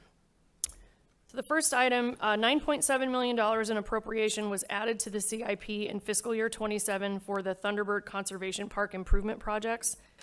This aligns the budget with the Thunderbird Conservation Park master plan that was approved by council in December of 2023. The total cost of this project is $21.3 million, and the project is funded with open space and trail general obligation bonds. The second item on this slide is the crime lab. The crime lab project was moved up a fiscal year from fiscal year 28 to fiscal year 27. The total project budget remains the same at $32 million, with $4 million being carried over from the current fiscal year. The Budget and Finance Department worked with the departments to calculate estimated carryover for fiscal year 26. The amount of funding being carried over from the current fiscal year to fiscal year 26 has been updated to $270 million. We received notification yesterday that the item on this slide will actually be at an upcoming council workshop next month, so we're actually going to skip this particular slide. And that brings us to our general fund transfers, which I will turn over to Mr. Hill. Before you move on, does anybody have any questions or comments about the CIP changes? I do have one, if nobody else does. We've had quite a few robust discussions about a land purchase. Well, we've had lots of discussions about Fire Station 154, but we were presented with a potential, I think it was $5.5 million, somewhere between $5 and $6 million. I don't remember the exact amount of money to purchase land to relocate Station 154. And there's been ongoing discussions among some council members and with myself and City of Phoenix elected officials. And I even got a phone call from their fire chief this morning. What I'd like to do is have that be a placeholder only. Moving a fire station is a really big deal for a community. And I think there needs to be a lot more discussion and a lot more comfort, and not to say no for the land purchase, but that we make sure that where and when we're all on the same page. So not to say that it can't happen this next fiscal year, but making it a placeholder ensures that there's more conversation before we move forward with that. So I'd like to ask if there's a consensus to make that just a placeholder in the budget rather than just actually an item to purchase land to relocate Station 154. Councilmember Melmer? Yeah, just a question about that. My understanding is that there would be it would still need to come back to council regardless. That we would have to, if they're going to come out with a recommendation to purchase land, they can't purchase it. We didn't give them authority to purchase the land. Right. We just gave them authority to look at. And I would really like to see an analysis of whether that's feasible to move it versus staying there, rebuild, or do whatever. And I think that would be part of that process. I think this would be a way to ensure those discussions happen, because I think a lot of us weren't really aware. And I know Phoenix, they're more, they've kind of stepped up their commitment to staffing that MR unit. And really that kind of sort of pivoted once the elected officials got involved and were able to talk to the elected officials in Phoenix and say, hey, you guys can't just not staff this station with your MR unit, because so anyways, I mean, I think that it is a policy decision, and where is really important and when is really important about when this is going to happen. So I know we were told, I believe, somewhere between 51st and 59th Avenue. I would want to, so I guess the idea is to not be looking in areas where there's not going to be support to put the fire station. So maybe the idea is to bring this back in a workshop where you can show us I think, is it hexagon? I forget if it's a hexagon, a pentagon, whatever the shape is of the call areas and the service areas and the call volume, and let us take a look at it and figure out. But I think we definitely need to make sure that we're on the same page. We got the memo from our fire chief yesterday. They're at least 3 years away from having a fire station in the Metro Center area. With the TPT that they approved, they do have a funding source now to build a new fire station, and they plan on putting a fire station, but they haven't even acquired a parcel or anything in Phoenix yet for that. So, and just because of the sensitivity with the community of relocating a fire station, it's a big deal to the community to make sure that they understand what's going on and that there's not going to be a gap in service. It's a very sensitive topic with the community. I've even heard from people in the community that are concerned because they hear about Station 154 being relocated. So I just want to make sure that we're thoughtful and methodic, and that we're good neighbors with the residents of Phoenix as we move forward with this. And having it a placeholder, in my mind, made it a little bit more insurance that there's discussions with us before anything moves forward. Vice Mayor. Yes. So again, what prior council actions have done is basically said, you start the looking process, but obviously anything we do with land would have to come back in a discussion, which would be done in a workshop. Obviously from the city manager's office perspective is if we look at our station system, our first number one priority will be to the citizens of Glendale, making sure we meet their needs. Two, that we find a way to hopefully rebalance the calls that are taking place within the automatic aid system, which includes the calls going into Phoenix. But more importantly, from my perspective, and from with talking in with our management team, is that we rebalance the calls within all of our other stations. Because we have, along that entire spine is our highest call volume station. So I think the right thing to do would be to look to see what, if anything, exists out there. And we're not sure what even exists that would meet the criteria.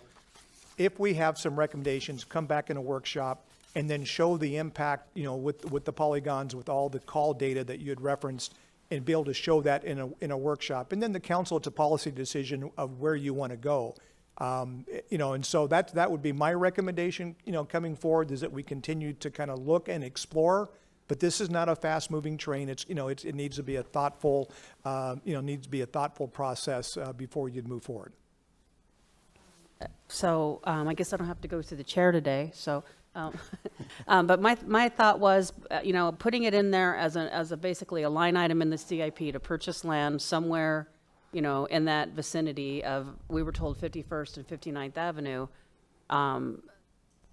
means that we're probably not going to see it again, and this is, we've done this before with property. We're not going to see it again until somebody's decided this is the spot, and then bring it to us and say, how does this work? So the idea was that there's more discussion that happens before we get to that point. So. Yeah, Vice Mayor, I mean, remember on property, we would typically, because of the negotiating element of it, we would generally come back long in advance if we've started to identify some parcels before we'd even want to engage with the owner of that parcel about a potential transaction. So, no, we wouldn't see it as being something that would be predetermined and that would limit the options to the council. It's really just starting, I think having it as a placeholder, remember that the CIP is a planning document more than anything else. We know that we need to do something with 154, whether we remodel it in its existing location or whether we find it better interest of the city to move it in a different location. So I think having it as a placeholder in the CIP makes sense. And then we'll make sure then as we start looking at potential sites, that we would come back like we typically do in executive session and get direction before we have a single conversation with a property owner. Very good. I'm fine with that as long as there's a consensus to. Vice Mayor, I just have a clarifying question. Councilmember Conchas? I don't have my my huge CIP book, but we have CIP experts. So didn't we have the Station 154 in the CIP 10-year CIP plan? Mayor, members of the council, yes, we do have funding in both fiscal year 26 and fiscal year 27. It's in several different phases in fiscal year 26. It looks like the total's about $5 million. So there, as far as if council decides to move forward with something, there is appropriation in the CIP for next year. Thank you. Thank you. At this point, I'm much more comfortable, and it sounds like the city manager is more comfortable in calling it a placeholder, so we can ensure that there's adequate conversation before we move forward. Councilmember Baldonegro. Oh, you're pointing. Councilmember Turner. Thank you. Thank you, Vice Mayor. Not to be disagreeable, but it does to me feel kind of like a fast-moving train, and I'm concerned about our staff and the department getting too vested in the idea of us relocating that station before the policy decision has actually been made. Appreciate that they, take their job seriously and will bring us good information about what the challenges and opportunities are, but it feels like we're already playing catch-up on the idea of the station being relocated. I think we've had some success talking council elected to elected between the two cities and to try to make sure both teams are on the same page and have an understanding of what the challenges and opportunities are there. I would be happy, and I would actually like it to be considered as a placeholder. I don't think we have a special designation that we put into the a little asterisk or something that says it's a placeholder. But I would like for our staff and management to understand that at least two of us, maybe more, three, consider it not a fait accompli, and that we're not close to the point of them bringing back possible locations for us to relocate to, because we haven't made the decision to relocate yet. Anyone else? Councilmember Milner. Yes, just going back to my prior comment, leave up, what I would like to see is a workshop on this, and I think that would be the intent. But I would like to have all things out on the table for us as to whether or not specifically where it would be located, but what are the options if we relocate? What are the options if we build? What are the impacts on the city of Glendale? What are the impacts on the city of Phoenix? And so I would say that all those things need to be in there. And so I would agree with that concept, that we need to have further discussion and planning on that before we make our final decision which way to go. Thank you, Councilmember. Anyone else? I would like, if I agree with the workshop, I think that's a good idea, and that also fosters the discussion that I would like to have. And then to include in that whether or not it would even be feasible to reimagine, I don't know what the right word is, Station 154 where it sets, and whether that would leave gaps in our system, just to look at everything. I mean, I think everything should be on the table, and then we decide how it's up to us, and we're going to be the ones that are held accountable for this decision also. So that's why we need to be involved in the decision, is because at the end of the day, nobody's going to hold the city manager or the fire chief responsible. They're going to hold us responsible for this decision. Councilmember Just Mulner? one more comment on that.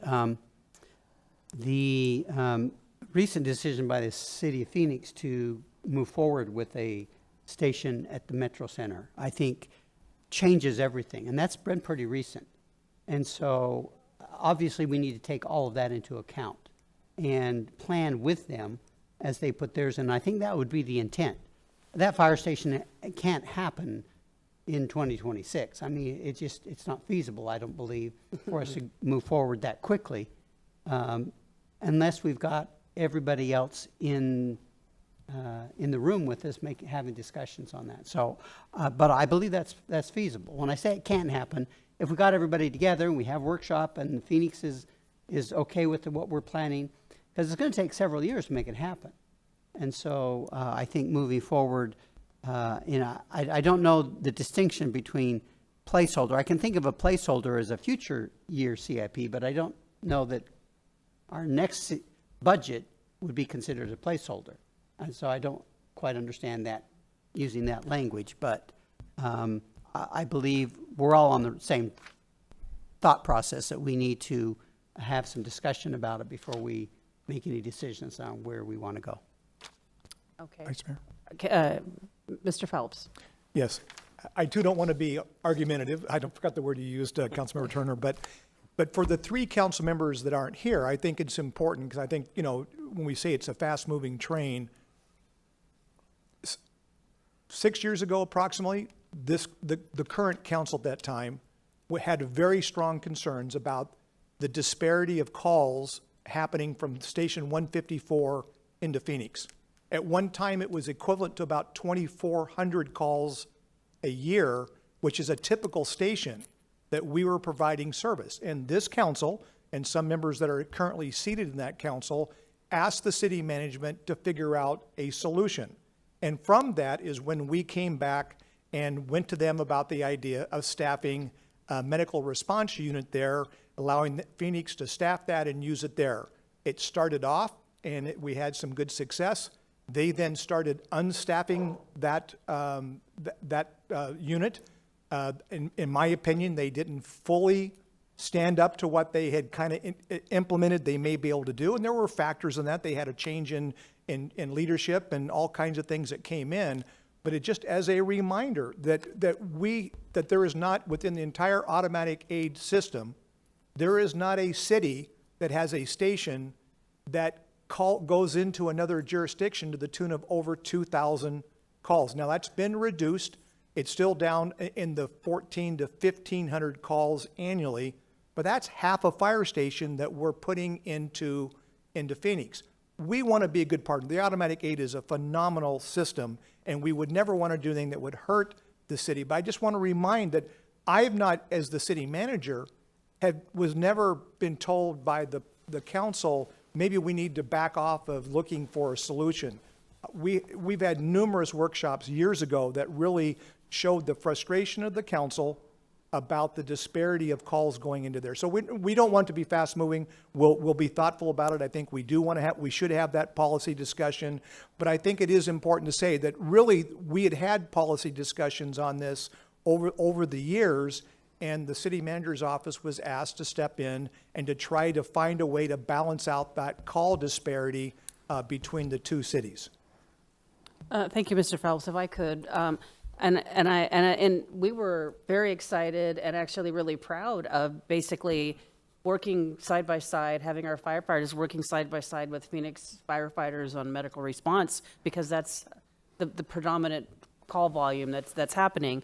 And we were unaware that it had become a problem. And that's what the issue is that with the council at the time, and Councilmember Turner shaking his head, we were unaware that this problem had been getting progressively worse, and nobody had come to us, nobody had come to the policymakers in Phoenix or in Glendale to say, hey, hold it, you're not meeting your obligation here that you said you were going to meet. So once those conversations started happening, it started getting better. So that's the whole point, is that we didn't know that I mean, it got to the point where people were really starting to become really, really upset about the fact that, I mean, and I know COVID happened, and everybody had staffing issues during COVID. So, and I think that's when it really started to get bad, around 2020, 2021, when, I mean, I remember we had at one point, I think we had 47 firefighters of our own that were not able to come to work because they were either sick with COVID or quarantined because of COVID. So that, and then I think that just never really ramped back up after that. So,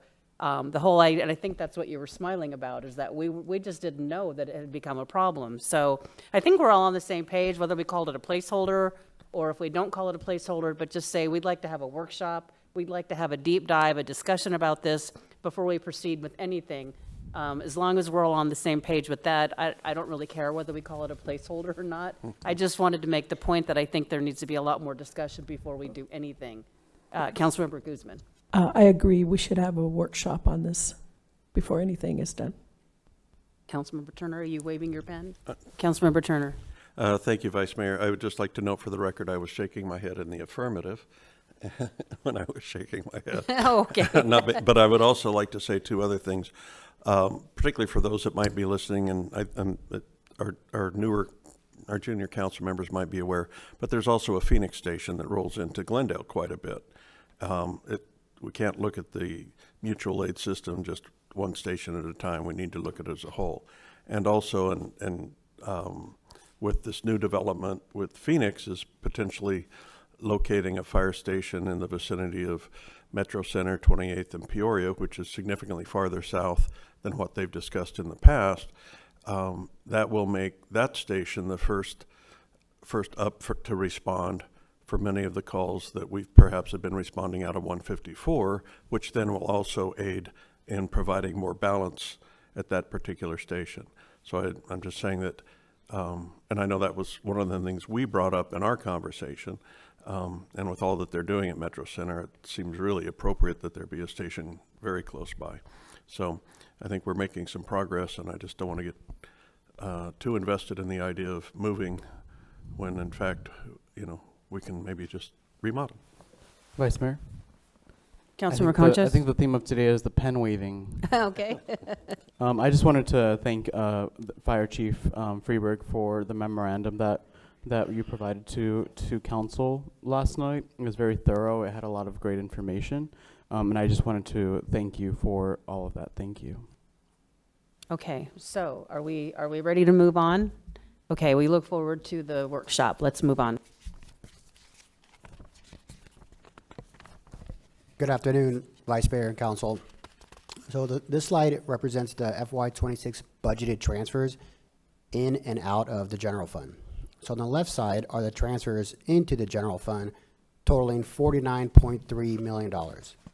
The transfers in are from the public safety sales tax funds for both police and fire. On the right side are the transfers out of the general fund totaling $87.3 million. These transfers include vehicle replacement fund, airport, the CAP or Community Action Program grant, public housing, gripstick, the maintenance of effort transfer, otherwise known as a general fund loan, the general fund capital projects, and debt service payments for MPC, excise tax bonds, and their certificate of participants, or COPS, which were issued in FY22 to pay down unfunded liability in the Public Safety Personnel Retirement System, or PSRS. Vice Mayor, Councilmember Conchas? just a point of clarification. Can you let me know what the airport special revenue fund is?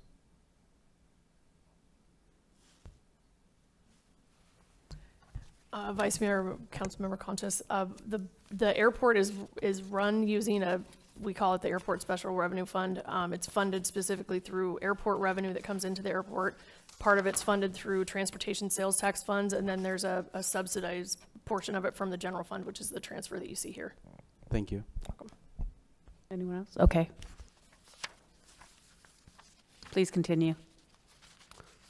So this pie chart shows a FY26 total budget appropriation of $1.46 billion, which is 1% decrease from FY25's total budget of $1.48 billion.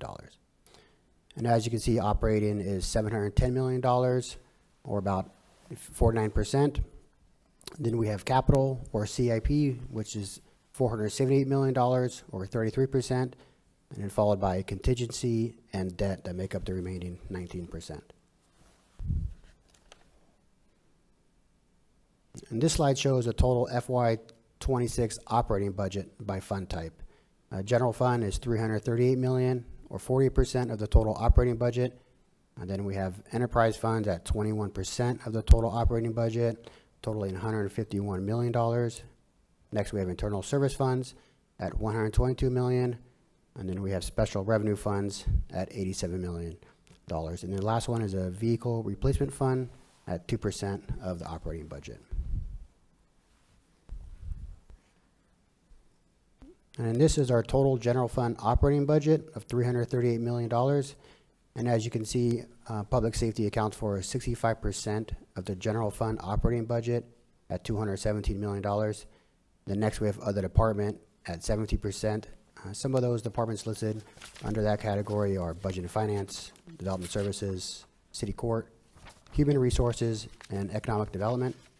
And next we have parks and development at $22 million, followed by community services at $21 million, and non-departmental at $9 million. And here is a total FY26 capital improvement plan of $478 million, broken out by project type. Streets for FY26 CIP is $108 million, followed by facility maintenance at $94 million. And then we have public safety at $65 million, water at $55 million, and then parks at $38 million. And then the remaining 25% of the CIP equals $118 million. That brings us to our 5-year forecast for the years 26 through fiscal year 30. We are estimating the FY26 beginning fund balance of $294.8 million. This estimated fund balance is based on the current fiscal year 25 projected revenues and expenditures. The next line on the table is the FY26 projected operating revenue of $361.4 million, followed by the budgeted expenditures for FY26. The first one is ongoing expenditures at $333 million, and then our one-time expenditures of $4.6 million. One-time expenditures include one-time supplementals and IT projects.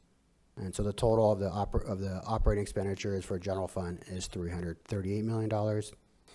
Then we have the net transfers at that $38 million. The individual transfers included in this amount were discussed on slide 15. Then we have the general fund contingency that is budgeted at $5 million for fiscal year 26. So after all that, that brings us to a surplus or deficit for fiscal year 26 at $19.6 million, demonstrating the drawdown of the fund balance. Next, we have our assigned fund balances, which are CIP and pensions reserve, totaling $28.3 million. That brings us to the projected FY26 ending fund balance of $251.9 million. Our fund balance policy is 25% of ongoing operating expenditures, which we meet throughout the forecast. And the very last row on this table shows the fund balance if $2 million was transferred from the general fund to the arts fund. Are you looking for consensus on that? If we had any questions or comments regarding that. Any questions or comments on that? Councilmember Turner? Yes, thank you. As you will recall, last budget meeting and every budget cycle since I got on the council, I think, I've asked for us to reimburse our arts fund for the $2 million that was borrowed, removed from it during our financial straits. You know, I'm still committed to that. It appears that we have significant unassigned balance, and I'd love to make sure we have a consensus to be able to do that $2 million transfer. Anybody have any? Councilmember Conscious? Councilmember Conscious? Vice Mayor, thank you. Yes, I definitely support that, Councilmember Turner. I guess my question would be either to Councilmember Turner or to the staff.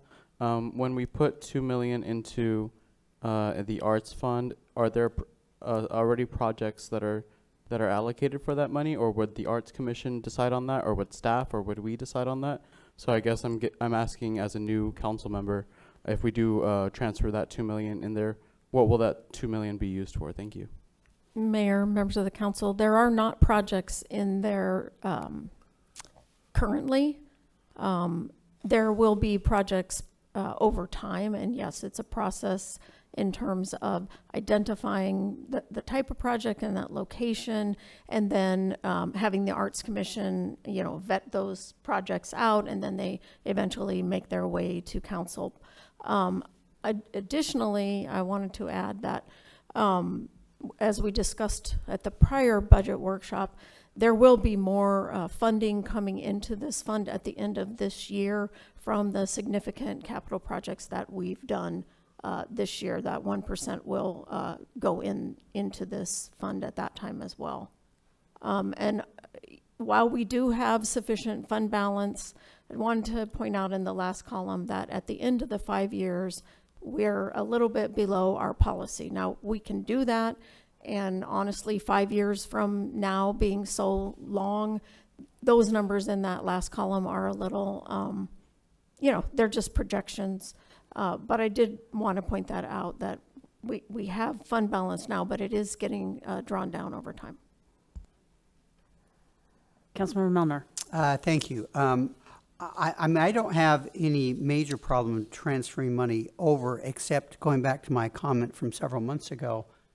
I thought the Arts Commission was going to come up with a master plan showing what they would like to do with their funds. And I haven't seen that yet, I don't believe. And I'm kind of waiting for that before we say, okay, let's throw some money in there. Let's see what their plan is. And let's see what the other funds coming into this program are going to be. And then if we feel like this master plan needs extra funds, then yes, let's put some more money into that. But right now, I don't see that happening yet. I don't want to just throw money into a fund just to throw money there and say, here it is, go spend it. But rather, let's be thoughtful about how we do it and have a master plan for the arts and move forward with that. So I wouldn't be in favor of transferring today that money, but in the future, with a master plan in place that we can look at and say, hey, yeah, we want to do these things, then I could consider that. Thank you. Vice Mayor, I have a question. Guzman? Being a new council member, I'm not familiar with everything that went on with the transfer, but from what I've heard, wasn't that money already part of the Arts Commission? So it's not like we're throwing money in there. We're giving them back money that they had, right? Yes. Mayor, members of the council, that's correct. This is money that long before I was here was taken from the Arts Fund to balance, you know, during a difficult budget time. I'd like to just address something Councilmember Malner said. There is an arts master plan. I don't recall if it's been adopted by council yet, but I know that before Ms. Peterson left, that was part of a workshop that we had. So I believe we did adopt it. I believe there was a lot of conversation around the fact, though, that, I mean, when you're planning, you kind of need to know what your budget is. And so I think we had this exact discussion last budget cycle, because they were still in the process of going through the arts master plan, that how do you plan when you don't really know? You know, you plan bigger if you know you have a bigger budget. You plan smaller if you think you're working with a smaller budget. So I don't know that the Arts Commission, what they would have come up with. I mean, I know that we have a pretty robust, I think, arts master plan. We adopted that quite some time ago, I think, didn't we? Maybe 5 months or so? Yeah. 4 months, something like that? So we do have an arts master plan. I mean, my feeling is that, you know, we have the money available. It was borrowed from the arts fund to the general fund to pay the bills during the recession. And that, you know, while we have a robust fund balance, my opinion is that we should pay it back.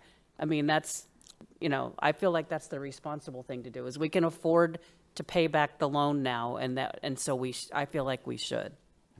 That's my opinion. Anybody else? Vice Councilmember Mayor, Guzman. Yeah, I agree with that.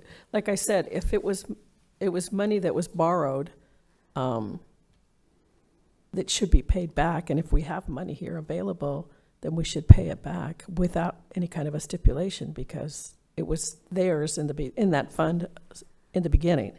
So if the money, I'd understand if we didn't have it, but we do, and we should put it back in there. Councilmember Baldenegro.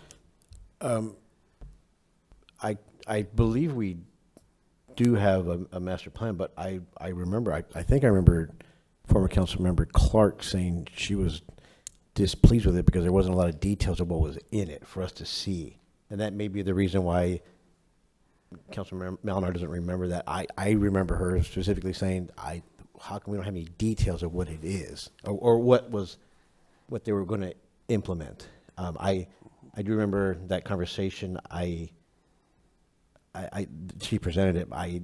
And I'm not attacking anybody on that council at all. I'm just, or who put that plan together. I'm just attacking, or maybe just bringing up I don't remember the specifics of that. And Councilmember Clark made that very clear that day when we talked about it, if we came on consensus or something. But to Councilmember Malnar's point, I don't remember it being like detailed, like, and this, and then here's this, and here's a picture of this, and here's a drawing of this, and I don't remember that ever happening. I think you're correct in the fact that there wasn't a high level of detail in the arts master plan. I think I was honestly a little bit, I mean, I didn't know what an arts master plan was supposed to be anyway, but I was expecting a little bit more detail on exactly what was going to happen. But I think the Arts Commission, I mean, this, as Councilmember Guzman said, this was their money that was swept, you know, in the sweeping days of sweeping money wherever you could find it to balance the budget and pay the bills for the city. You know, I mean, I would imagine the Arts Commission could find a lot of great projects to do if they knew they had this money available to them. They could start planning for things that they would still, you know, I mean, it would still have to come through us before they could do it. So. Vice Mayor? Yes.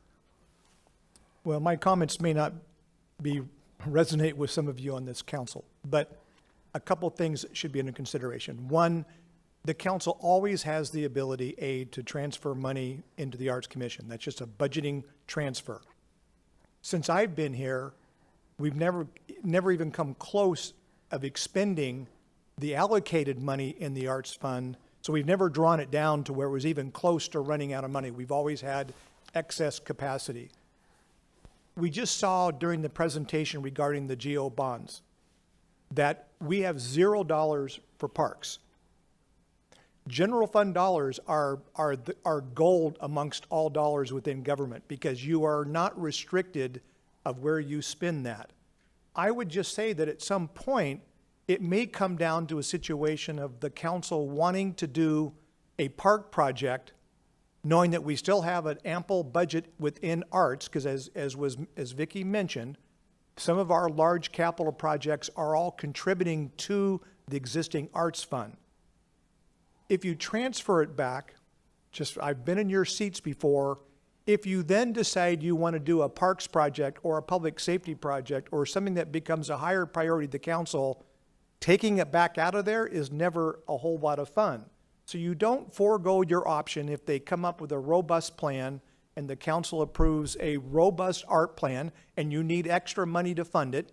That's just a very simple transfer exercise that the staff can help assist you with.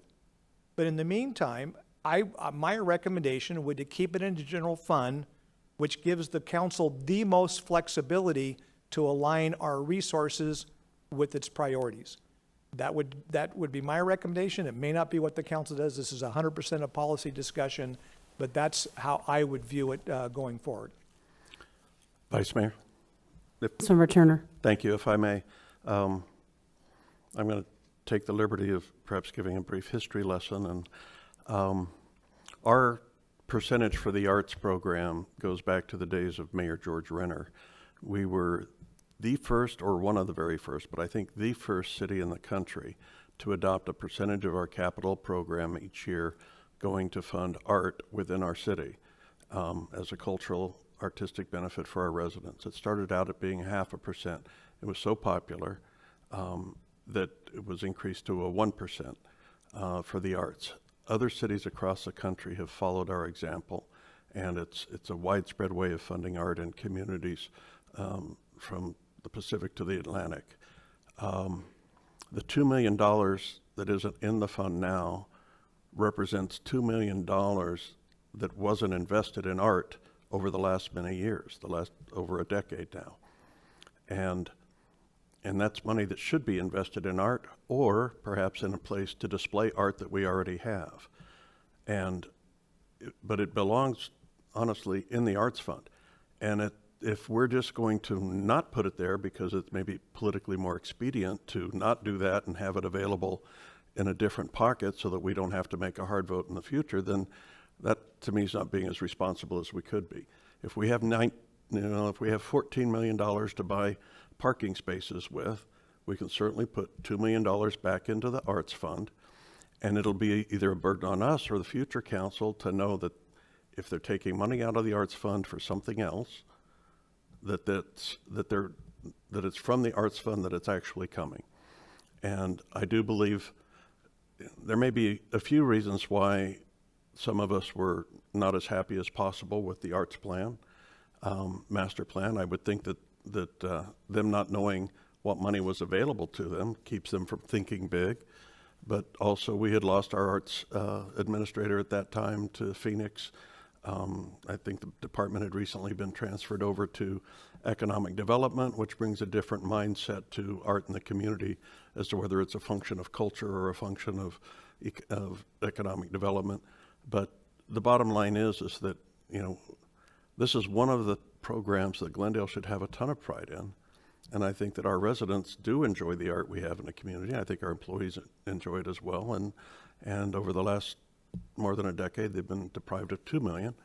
And that's and one way to look at it, it's a nice little nest egg that should we put it back into the arts fund, that it might be able to, and perhaps with our guidance, get our arts commission thinking in bigger ways about what might be done, either a bigger project or more projects that will help push more art out into our communities.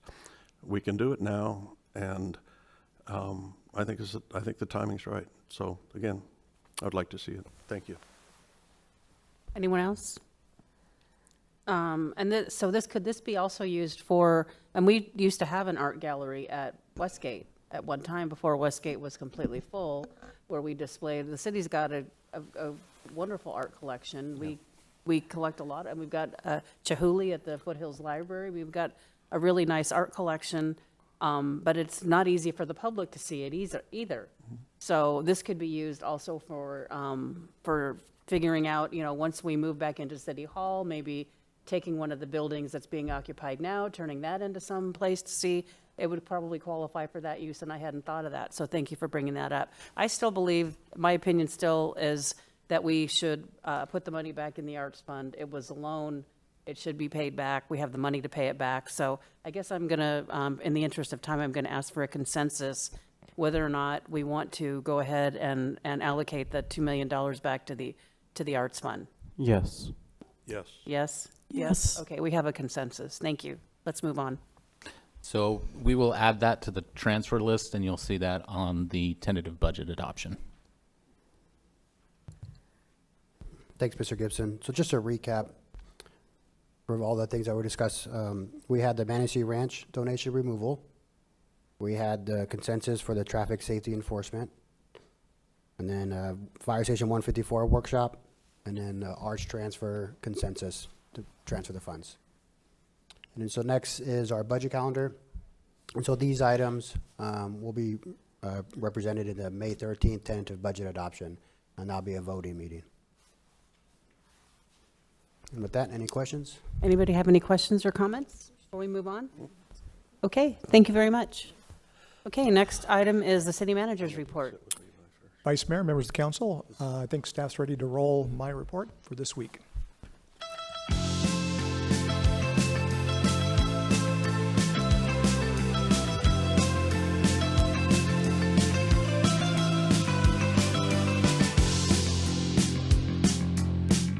Hi, everyone. Exciting things are happening here in Glendale. Here's a quick look at what's going on around our city. As temperatures rise, we're getting ready to once again open our life-saving heat relief sites to keep our community safe. Some locations will offer full wraparound services, from transportation to meals to case management. Libraries, recreation centers, and other city facilities will focus on hydration and cooling. We're proud to partner with Maricopa Association of Governments and Arizona Faith Network to make this possible. The sites will be opening May 1st. We will post a full list of locations on our city website. Glendale's annual family bike ride rolled out fun for all ages. More than 900 riders, up by over 100 riders from last year, took off from Saguaro Ranch Park. They cruised down scenic paths, over numerous bridges, and through many of our parks. Along the way, staff handed out free snacks and water. Once back at the park, bikers got safety tips, turned old helmets into planners, and enjoyed inflatable rides. Great job to our transportation team for putting this annual event together. Glendale librarians celebrated National Library Week in style with a lineup of themed outfits. Here they are, decked out in their favorite book-inspired looks, showing off their love of reading and creativity. We're proud to have 4 unique city libraries that offer knowledge resources and open access for everyone in our community. Ever wonder what it's like to really be a firefighter? Check out the Glendale Media Team's new documentary, Forged by Fire, Glendale's Heroes in Action. For more than a year, our media team spent time behind the scenes with the men and women of our fire department, capturing the grit, dedication, and heart that it takes to do the job. Watch it now on Glendale's social media platforms. And when they're not racing to emergencies, our firefighters are always finding ways to help. Recently, Station 157 welcomed a local Cub Scout troop for a hands-on visit. The Scouts toured the stations, climbed on the trucks, and learned safety tips. It was the final step to earn their Safe and Smart badge, and our crew was very proud to help. Thanks for watching. I'll be back soon with more updates.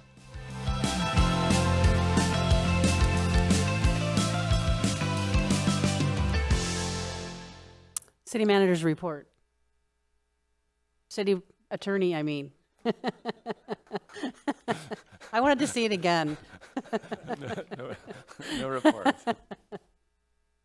Okay, council items of special interest. The next item on the agenda is council items of special interest. Councilmember Baldonegro. I have one. I recently had a phone call with a resident, and we had a really long 45-minute conversation. It was great. He's into bicycles and bikes, and we started talking about like the movie Rad from the 1980s, and we started talking about Eddie Fiala and all these other things, and he was letting me know that we have Olympians that are here in town. They train here in town, and we also have some Hall of Famers here in Glendale, but we don't have any bike parks. I'd like to see if we can look into that. The great part was during that conversation, he says, "I'm patient, sir, whether it's 3 or 5 years from now." And I'm like, "Thank you, that helps a lot." So I think we to have like a really nice, robust conversation of what a bike park looks like, indoor, outdoor, combination, dirt, cement, track, everything, and then really look at something like that for Glendale. I would like to add that. Okay, thank you. Councilmember Conchas. Vice Mayor. My Cactus District residents are concerned about the mini bikes and about the scooters and the motorized devices that some of the residents are using. So I would just like to have a discussion with the city manager's office about what are our current policies, what is our public messaging on safety and enforcement. Thank you, Vice Mayor. Okay, Councilmember Guzman. Yes, I have a council item of special interest. Back on November the 6th, 2024, former Councilmember Joyce Clark had a council item of special interest regarding event venues in residential neighborhoods. It was brought to my attention that I need to bring it back since she's no longer the council member. I would like to bring this item back to City Council. There is in the Yucca District off of 83rd Avenue and Bethany Home Road, a resident who's operating a permitted events venue in the residential neighborhood. And the surrounding neighbors, as far as half a mile away, are being affected by this. So I would like to have staff come back and, give us an idea as to how this was allowed, or do we have ordinance against this? That's my item. Okay, thank you. Councilmember Milner. Nothing today, thank you. Councilmember Turner? And I have nothing today. Okay, would need a motion to go into executive session? Second. Okay, all those in favor say aye. Aye. Anyone opposed? Okay, we're recessed to executive session.